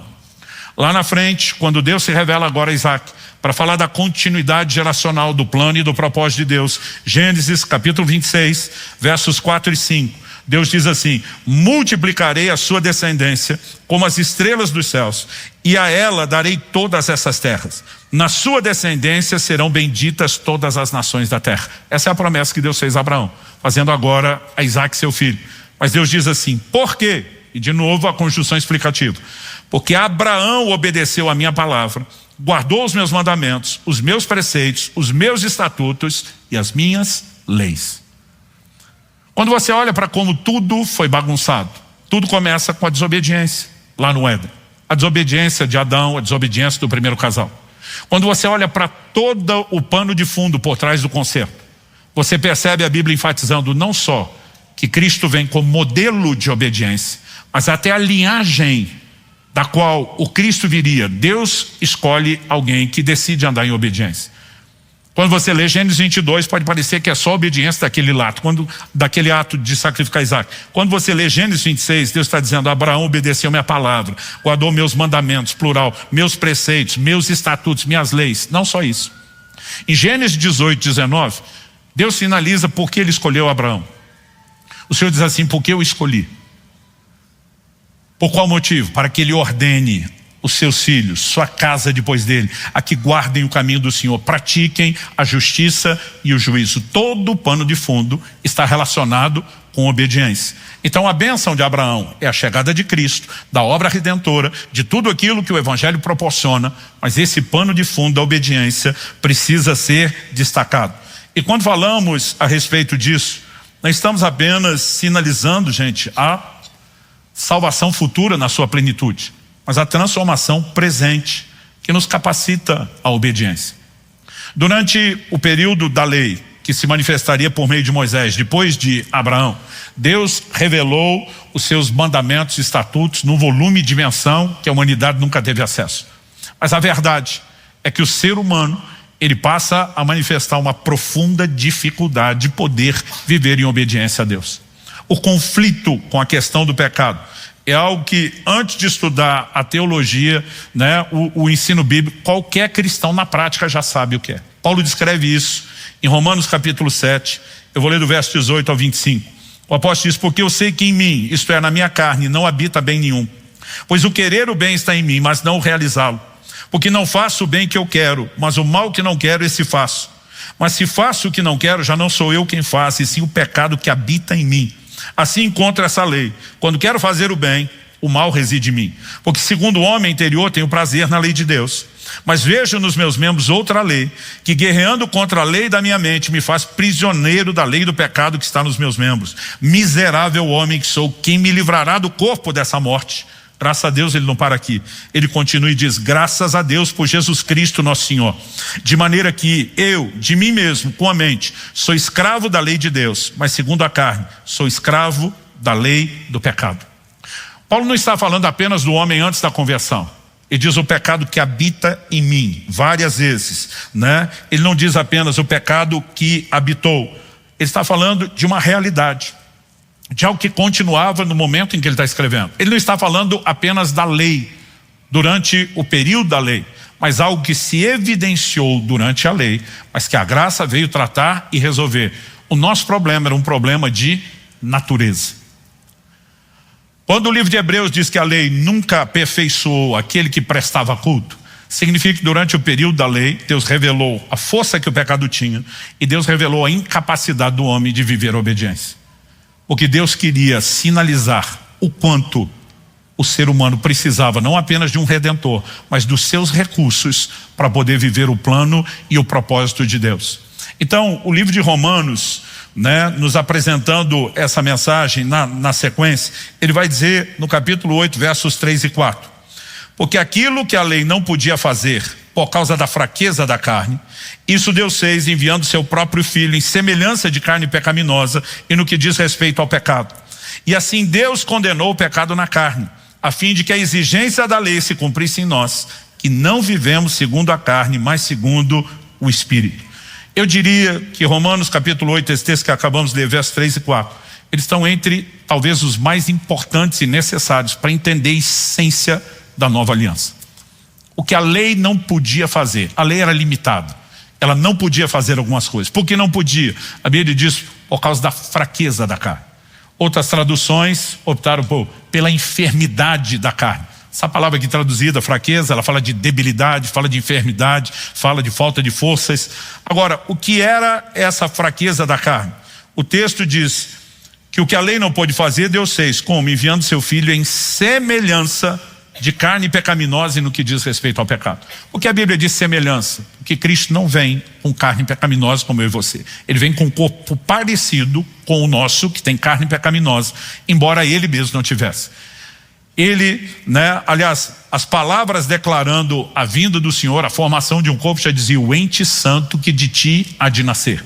Cristo entra nesse mundo, concebido de forma milagrosa, sobrenatural pelo Espírito Santo, porque não podia carregar a semente nem de Adão e nenhum dos seus descendentes, porque foi lá que tudo bagunçou. Em Romanos capítulo 5, verso 12, a Bíblia diz: por meio de um só homem entrou o pecado no mundo, através do pecado a morte, e a morte passou a todos os homens. Quando você fala de propósito da criação, Efésios 1,4 diz que Deus nos elegeu nele antes da fundação do mundo, para que nós fôssemos santos e irrepreensíveis. Então como é que Deus fez o primeiro homem? Gênesis é claro em dizer: conforme a sua imagem e semelhança. E se Deus é santo e sem pecado e fez um homem conforme a sua imagem e semelhança, como é que ele fez o primeiro? Santo e sem pecado. E não apenas o fez santo sem pecado. Deus estabeleceu uma lei para toda a criação e cada um reproduza segundo a sua espécie. Isso não valia só para vegetais e animais, incluía o ser humano. Significa o quê? Que ao criar o primeiro parecido consigo, estabelecê-lo como um protótipo, uma matriz reprodutora, o que é que Deus esperava de todos nós que viríamos a partir do primeiro, da matriz reprodutora? Que todos nós fôssemos santos e sem pecado. O problema é quando o homem peca, ele deforma o molde, o protótipo. Embora o protótipo já não seja o mesmo, ele continua debaixo da mesma lei, cada um reproduza conforme a sua espécie. A partir desse momento, o homem que permitiu que o pecado entrasse reproduziria seres semelhantes a ele, pecadores por natureza. É por isso Salmo 51:5 diz: eu nasci em iniquidade, em pecado me concebeu minha mãe. Salmo 58:3 diz: os ímpios se alienam desde a madre, desde que nascem proferem mentiras. A verdade é que eu e você já nascemos com defeito de fábrica. A produção em série foi comprometida lá na primeira matriz. Então a necessidade da vinda de Cristo não era apenas ter alguém que perdoasse a linhagem do primeiro Adão.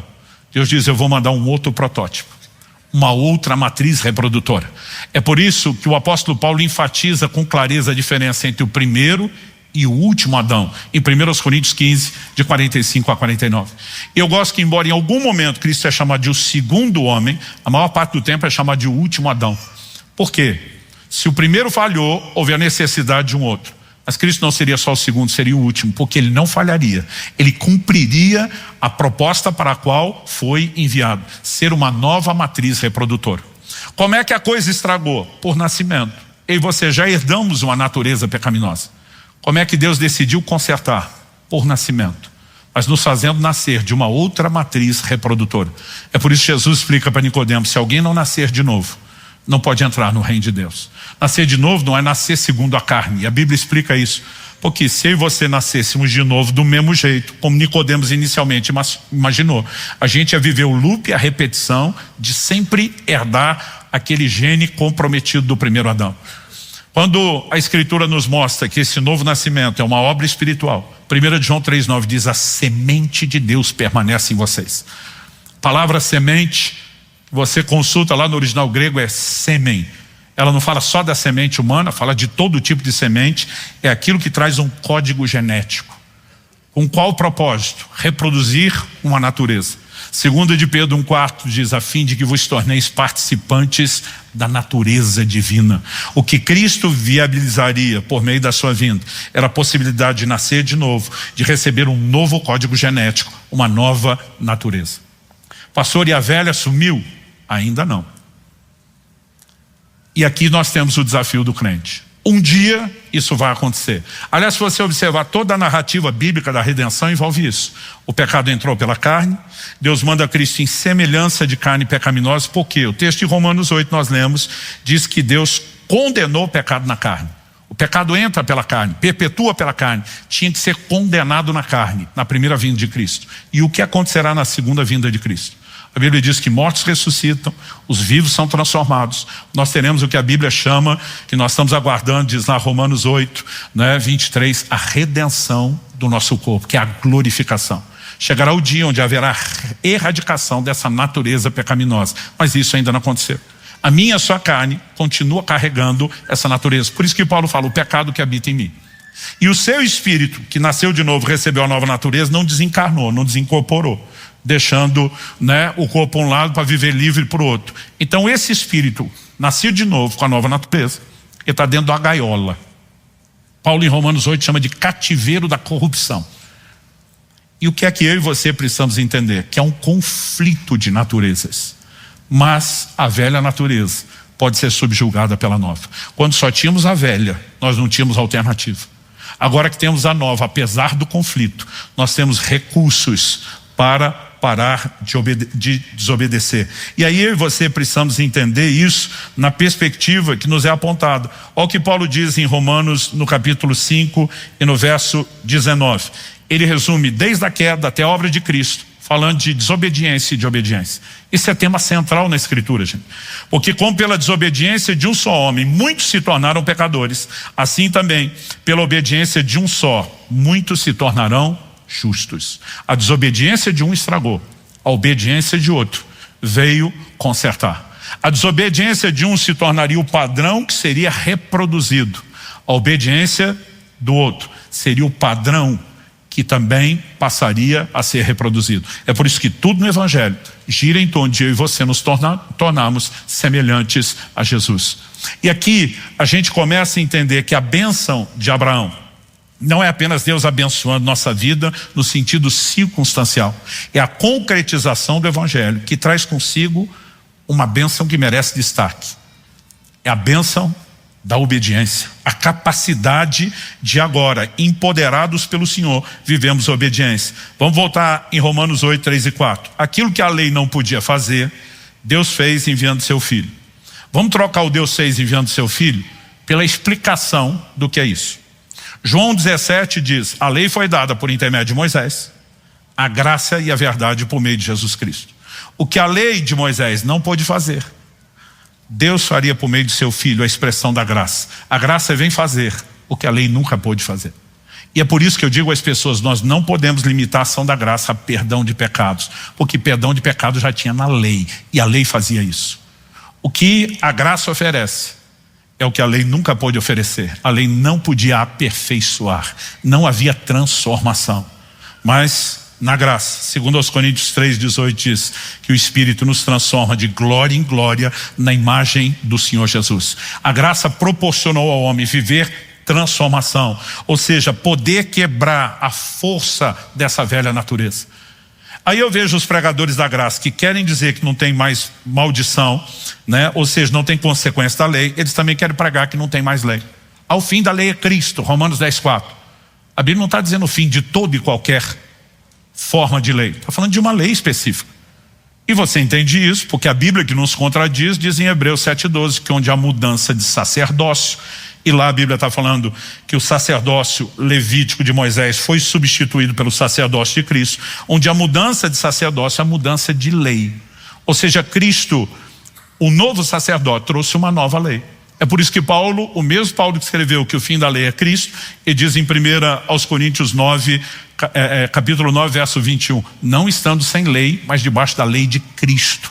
Ou seja, para que a exigência da lei se cumprisse, o que era a exigência da lei? Obediência. Aquilo que era impossível antes, viver plena obediência, agora por meio da graça, seria possível. A Bíblia não está dizendo que seria desnecessário e que agora a gente não precisa mais obedecer e que se desobedecer está tudo bem. Aqui a Bíblia está dizendo que a obediência se tornaria viável. Cristo é o modelo de obediência.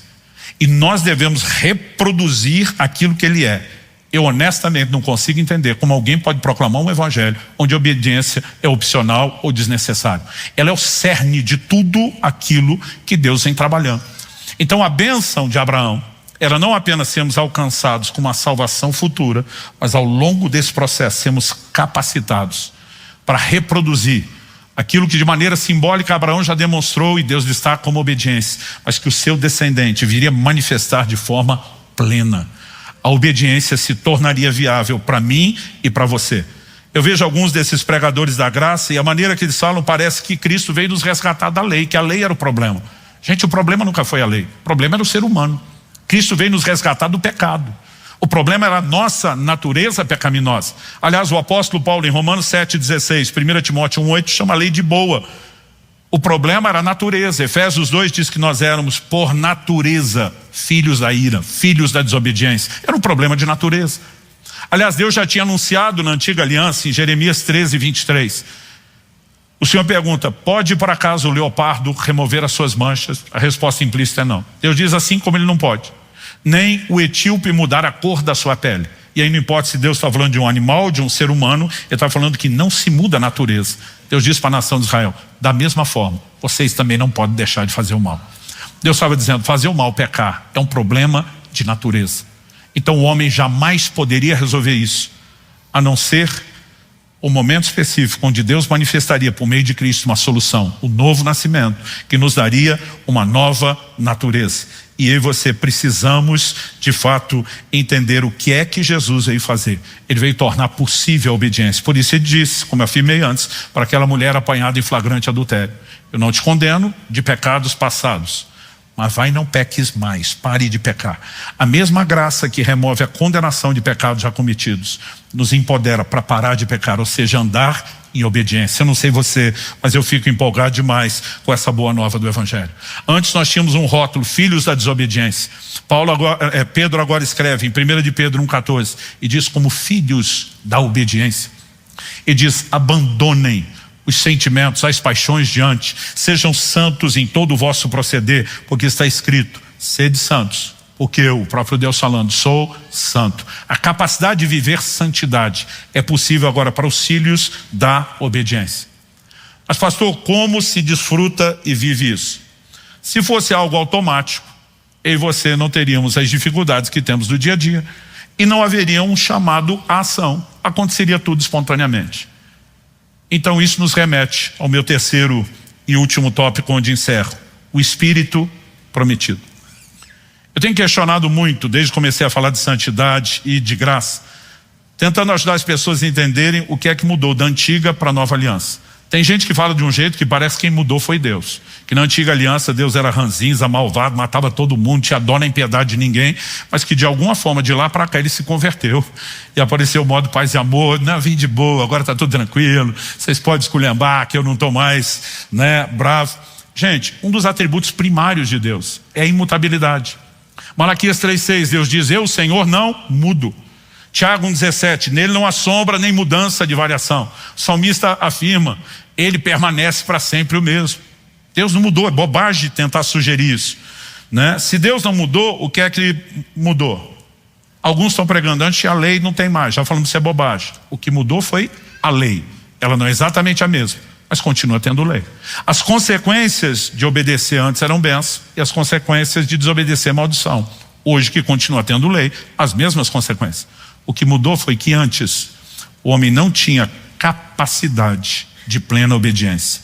E agora, nós somos empoderados para obedecer a nova lei, a lei de Cristo. Quem está entendendo, diga amém. Então, por que existe essa expressão do Espírito prometido? Nós vamos entender que isso é uma promessa, não só feita pelos lábios de Jesus, mas ela vem desde a antiga aliança. Mas várias vezes ao longo das Escrituras, essa expressão ela é abordada. Por exemplo, em Efésios capítulo 1, verso 13, Paulo diz assim: depois que ouvistes a palavra da verdade, o evangelho da vossa salvação, tendo nele também crido, fostes selados com o Santo Espírito da promessa. Jesus fala para os discípulos sobre o Espírito Santo: eis que envio sobre vós a promessa de meu Pai. Não é apenas uma promessa que ele fez, é uma promessa que Deus já tinha feito. Desde quando? Desde a antiga aliança. Então, a gente precisa olhar para a promessa da antiga aliança e entender seu cumprimento. Ezequiel capítulo 36, versos 26 e 27. O Senhor diz: dar-vos-ei coração novo, e porei dentro de vós espírito novo. Tirarei de vós o coração de pedra, e vos darei coração de carne. Isso aqui é uma promessa sobre o novo nascimento. Quando Jesus é questionado sobre por que Moisés permitiu o divórcio na lei, diz: pela dureza do coração, coração de pedra, uma natureza que não era mudada, não era transformada. Mas Deus está dizendo: ei, vai chegar um tempo onde eu vou resolver isso. Eu vou tirar o coração de pedra e dar um de carne. Eu vou dar um coração novo, um espírito novo, novo nascimento, nova natureza. Mas não para aí. Não bastasse isso, o Senhor diz: e porei dentro de vós o meu espírito, e farei que andeis nos meus estatutos, guardeis os meus juízos e os observeis. Porei dentro de vós o meu Espírito. Quantos são gratos pelo Espírito prometido? Agora, o Espírito Santo não veio, querido, apenas para te dar poder para testemunhar. O Espírito Santo não veio apenas para trazer os dons para que você flua para a edificação dos outros. Não veio apenas para trazer direção na sua vida e as marcas do sobrenatural. A razão primária pela qual Deus disse: eu vou colocar dentro de vocês o meu Espírito, Ele diz: para que vocês andem nos meus estatutos, guardem os meus juízos e os observeis. Deus nos deu um recurso sobrenatural, não apenas por meio de uma nova natureza, mas nos enchendo da sua presença, da presença do Espírito que nos empodera para andar em obediência. Aliás, outras promessas do Antigo Testamento, Jeremias 31, de 31 a 33. Eis que vem dias, diz o Senhor, em que firmarei nova aliança com a casa de Israel e com a casa de Judá. Nova aliança é importante aqui. Não conforme a aliança que fiz com seus pais no dia em que os tomei pela mão para os tirar da terra do Egito, porquanto eles anularam a minha aliança, não obstante eu os haver despojado. Deus diz: já fiz uma aliança antes, deu ruim, porque eles a quebraram, anularam. Mas Deus diz: eu vou fazer uma nova. E ele diz: porque essa é a aliança que firmarei com a casa de Israel depois daqueles dias, diz o Senhor. Na mente lhes imprimirei as minhas leis, também no coração lhes inscreverei. Eu serei o seu Deus e eles serão o meu povo. A pergunta é: a promessa se cumpriu? Segundo o livro de Hebreus, sim. Ele diz, Hebreus capítulo 10, de 15 a 17, e disso nos dá testemunho também o Espírito Santo, porquanto após ter dito: essa é a aliança que farei com eles depois daqueles dias, diz o Senhor, texto que acabamos de ler de Jeremias 31, porém no seu coração as minhas leis, sobre a sua mente as escreverei. Acrescento também: de modo nenhum me lembrarei dos seus pecados e das suas iniquidades para sempre. Houve uma promessa, houve um cumprimento, e o propósito do cumprimento da promessa era nos oferecer um recurso: porei dentro de vós o meu Espírito e fareis que andeis nos meus estatutos. É o Espírito que nos transforma de glória em glória na imagem do Senhor Jesus. É o Espírito que nos permite caminhar num lugar onde a nova natureza, empoderada, alimentada pela sua presença, pelos seus recursos, prevaleça sobre a velha. E eu e você precisamos entender essa importância. Aliás, Paulo, antes de tocar no assunto, em Gálatas 3:14, do Espírito prometido, em Gálatas 3:2, ele pergunta: foi pela fé ou pelas obras da lei que vocês receberam o Espírito? Sabe, essa perspectiva de receber o Espírito é um ponto central no desenvolvimento de tudo aquilo que eu e você temos que viver. E para encerrar essa ideia de como o Espírito nos capacita, nos empodera para isso, eu quero que você vá rapidamente comigo para Romanos capítulo 8. A gente leu o capítulo 7 antes e fomos até o finalzinho do 7, quando Paulo diz: graças a Deus por Jesus Cristo nosso Senhor, de maneira que eu de mim mesmo com a mente sou escravo da lei de Deus, mas segundo a carne escravo da lei do pecado.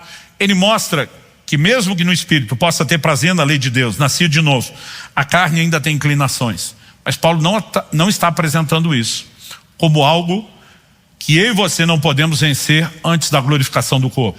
Ele começa o capítulo 8, dizendo verso 1. Agora, pois, já não existe nenhuma condenação para os que estão em Cristo Jesus. É a continuação do mesmo assunto. 2, porque a lei do Espírito da vida em Cristo Jesus livrou você da lei do pecado e da morte. A lei do Espírito da vida. Em você, meu querido, habita o Espírito da vida, com um poder maior do que a força de morte do pecado que sua carne ainda carrega. É nessa sequência que Paulo explica os versos 3 e 4 que lemos. Porque aquilo que a lei não podia fazer por causa da fraqueza da carne, isso Deus fez, enviando seu próprio Filho em semelhança de carne pecaminosa e no que diz respeito ao pecado, e assim Deus condenou o pecado na carne, a fim de que a exigência da lei, obediência, se cumprisse em nós, que não vivemos segundo a carne, mas segundo o Espírito. Então a chave está aqui. Como que a obediência se torna possível? Para quem decide não se entregar à velha natureza, mas decide se entregar à nova. E isso, meu amigo, não é automático nem espontâneo, é uma escolha. Uma escolha que ele explica a partir do verso 5. Os que vivem segundo a carne se inclinam para as coisas da carne, mas os que vivem segundo o Espírito se inclinam para as coisas do Espírito. Inclinação. Outras traduções, a partir do verso 6, vão usar a expressão pendor, que é um sinônimo de inclinação. Pois a inclinação da carne é morte, mas a do Espírito é vida e paz. Porque a inclinação da carne é inimizade contra Deus, pois não está sujeita à lei de Deus, nem mesmo pode estar. Portanto, os que estão na carne não podem agradar a Deus. Vocês, porém, não estão na carne, mas no Espírito. Se de fato o Espírito de Deus habita em vocês, e se alguém não tem o Espírito de Cristo, esse tal não é dele. Ou seja, não há nem como ser de Jesus sem ter o recurso do Espírito prometido, mas quando ele vem para fazer a diferença. Mas como eu disse, no automático. Ela depende da escolha que você fazemos da inclinação. Mas olha o verso 10 e 11. Se porém Cristo está em vocês, o corpo na verdade está morto por causa do pecado, mas o Espírito é vida por causa da justiça. Verso 11. Se em vós habita o Espírito daquele que ressuscitou Jesus dentre os mortos, esse mesmo que ressuscitou Cristo dentre os mortos, vivificará também o corpo mortal de vocês, por meio do seu Espírito que habita em vocês. Aqui Paulo está falando de duas coisas. Uma delas, o advento final de transformação do corpo pelo poder do Espírito Santo. Aquele mesmo que ressuscitou Jesus, glorificou o seu corpo, fará o mesmo conosco. Mas isso não é só uma promessa do futuro. Há um poder de vida do Espírito agora para parar a lei do pecado e da morte. Mas para isso eu e você temos que nos inclinar. É por isso que a Bíblia diz: encham-se do Espírito. É por isso que a Bíblia nos chama o tempo todo a vencer esse conflito com um único recurso. Em Gálatas, no capítulo 5, no versículo 16, o apóstolo Paulo diz assim: digo porém o seguinte, vivam no Espírito e vocês jamais satisfarão os desejos da carne. O que é vivo? Não frequente esse lugar de vez em quando. Não é só um culto ou outro, onde você diz fui cheio, uma vigília. Viva nesse lugar. Aliás, a frase de Paulo em Efésios 5,18, enchei-vos do Espírito. No original grego, eles têm uma conjugação que nós não temos no português. É ato contínuo. Se fosse traduzido de forma literal, ao pé da letra, alguns comentaristas dizem, significaria: encham-se, continuem a se encher e nunca parem de se encher do Espírito Santo. É um lugar onde nós devemos nos inclinar de forma permanente. E aí, meu amigo, você tem que entender a importância das disciplinas espirituais. Quando a gente diz tem que ler a Bíblia, não é só por causa de conhecimento. A palavra de Deus gera vida em você. Ela tem o poder de restaurar sua alma, de alimentar seu espírito, de despertar sua fé. Ou seja, quando eu e você, por meio da palavra, acessamos a informação de que é possível andar em obediência, não deveria ser mera informação. Se a fé vem por ouvir a palavra, isso precisa despertar em mim e você algo que nos permitirá acessar o sobrenatural, a capacidade de andar em obediência e vencer o pecado. Quando eu e você gastamos tempo em oração, o que é que nós estamos fazendo? Nós estamos quebrando a força da carne. Aliás, Jesus diz, vigiem e orem para que vocês não entrem em tentação. Quem inclina para aquilo que é espiritual está quebrando a força da carne. Tempo e oração, meu amigo, não é só para pedir coisa, é para quebrar a estrutura da nossa carne. Quando eu e você gastamos tempo na adoração, a Bíblia diz que Deus habita no meio dos louvores. A consciência da presença alimenta a nova natureza, nos enche do Espírito, enfraquece a carne. E de todas essas, a que nós mais precisamos resgatar nesse momento é o jejum, e nós vamos continuar batendo nessa tecla. O jejum não é só para resolver problemas, gente. O seu propósito primário é quebrar força e estrutura dessa velha natureza, para que a gente entre no lugar de sensibilidade e consciência da nova natureza. Quando a gente começa a entrar nesse lugar, e no mesmo Gálatas 5, que Paulo diz no 16, vivam no Espírito, jamais satisfarão os desejos da carne. Ele ainda vai afirmar nos versos 24 e 25, e os que são de Cristo Jesus crucificaram a carne com suas paixões e desejos. Se vivemos no Espírito, andemos também no Espírito. Ainda era adolescente, quando ouvi, lembro até hoje a frase de Valnice Milhomes dizendo, a carne não converte, tem que morrer. E a melhor forma de você arrebentar com ela é quando você se inclina para o lugar certo e deixa de alimentá-lo. Nós temos todas as chaves e recursos necessários, né? E eu aqui concluo dizendo a você o seguinte, o que a nova aliança veio nos proporcionar. Hebreus 8:6 diz que agora Jesus obteve um ministério tanto mais excelente, quanto é mediador de superior aliança, instituído com base em superiores promessas. Um ministério mais excelente, uma aliança superior e promessas igualmente superiores. Nós vimos que a lei já oferecia perdão. A nova aliança não vem fazer a mesma coisa, vem oferecer algo mais. O que nós temos nessa superioridade? O Antigo Testamento enfatizava, como por exemplo Deuteronômio 28, de 1 a 14, as bênçãos, plural, da obediência. Ou seja, obedeceu, essas bênçãos circunstanciais vêm como consequência. A nova aliança enfatiza a bênção singular da obediência. Não apenas as consequências decorrentes dela, mas a bênção de poder obedecer. E sim, inevitavelmente, colher mais bênçãos circunstanciais como fruto da obediência. Mas muito mais do que apenas as circunstanciais. Como eu disse, Deus não veio tratar com o fruto, Ele veio tratar com a raiz. Quando a gente olha os recursos oferecidos, tudo aponta uma direção. O propósito do Evangelho é claro. Por que é que Deus nos deu a graça, a revelação da palavra? Por que que eu e você fomos incluídos no que se chama eleição? Porque a obra do Espírito Santo em nós que estamos destacando. E aqui eu realmente encerro mencionando um versículo para cada um deles, a graça. Romanos 1:5, por meio dele, está falando de Cristo, viemos a receber a graça e o apostolado por amor do seu nome, para a obediência da fé entre todos os gentios. Graça para quê? Para obediência. Revelação da palavra, Romanos 15, 25 e 26. Ora, ao Deus que é poderoso para confirmar vocês, segundo o meu evangelho, a pregação de Jesus Cristo, conforme a revelação do mistério guardado em silêncio desde os tempos eternos, e que agora tornou-se manifesto e foi dado a conhecer por meio das escrituras proféticas, segundo o mandamento do Deus eterno, para a obediência da fé entre todas as nações. Pastor, e a ação do Espírito, a eleição? 1 de Pedro 1:2, eleitos segundo a presciência de Deus Pai, em santificação do Espírito, para a obediência e aspersão do sangue de Jesus Cristo. Tudo aponta numa única direção. Quando decidi usar a expressão o caminho da obediência, é a ideia de apresentar um trilho de Gênesis a Apocalipse em todo o plano de Deus. E meu querido, nós precisamos entender isso. Eu espero que uma palavra como essa te encoraje. Não apenas a sair daqui e repensar, mas é o tipo de assunto que a gente diz, eu tenho que compreender, eu tenho que de fato acessar num nível mais profundo, não apenas para mudar a maneira de pensar, mas para estimular a fé, que nos dará acesso a todos esses recursos. É possível não apenas ter as bênçãos da obediência, mas nós fomos contemplados com a bênção da obediência. Feche seus olhos por um instante. Pai, eu oro com cada um dos meus irmãos e irmãs que estão nesse auditório, com aqueles que nos acompanham pela transmissão da internet, ou mesmo posteriormente por meio dessa palavra gravada, orando que nesse momento o Senhor possa de fato tocar as nossas vidas. Nós oramos, ó Deus, pela capacidade de sair desse lugar não apenas com informação a ser avaliada, mas debaixo de despertamento espiritual, debaixo da ação poderosa e personalizada do Teu Espírito, que não apenas gera entendimento espiritual, mas aquela aplicação única da Tua palavra. Nós oramos pela capacidade de não só entender, mas de corresponder com o Senhor.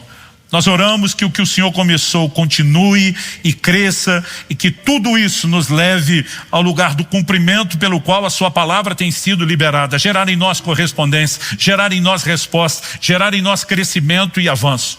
Te somos gratos, porque sabemos que o Senhor nos permite ouvir algo como o que ouvimos, não para gerar culpa ou condenação naqueles que talvez estejam tropeçando no quesito obediência, mais do que, ó Deus, imaginar que o Senhor estaria nos julgando pelo passado ou presente. Nós entendemos que o Senhor nos permite ter uma nova proposta de futuro, nos permite gerar alinhamento.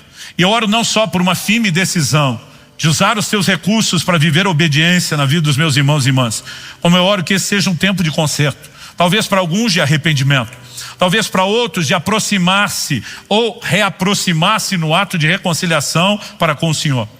Mas que de uma forma geral para todos nós, seja a decisão de não mais viver como filhos da desobediência, mas sim como filhos da obediência, usando os teus recursos, inclusive e principalmente o Espírito prometido que nos tem sido dado. Nós oramos em nome de Jesus. Se você crê e concorda, diga amém. Você recebe essa palavra, diga eu recebo em nome de Jesus.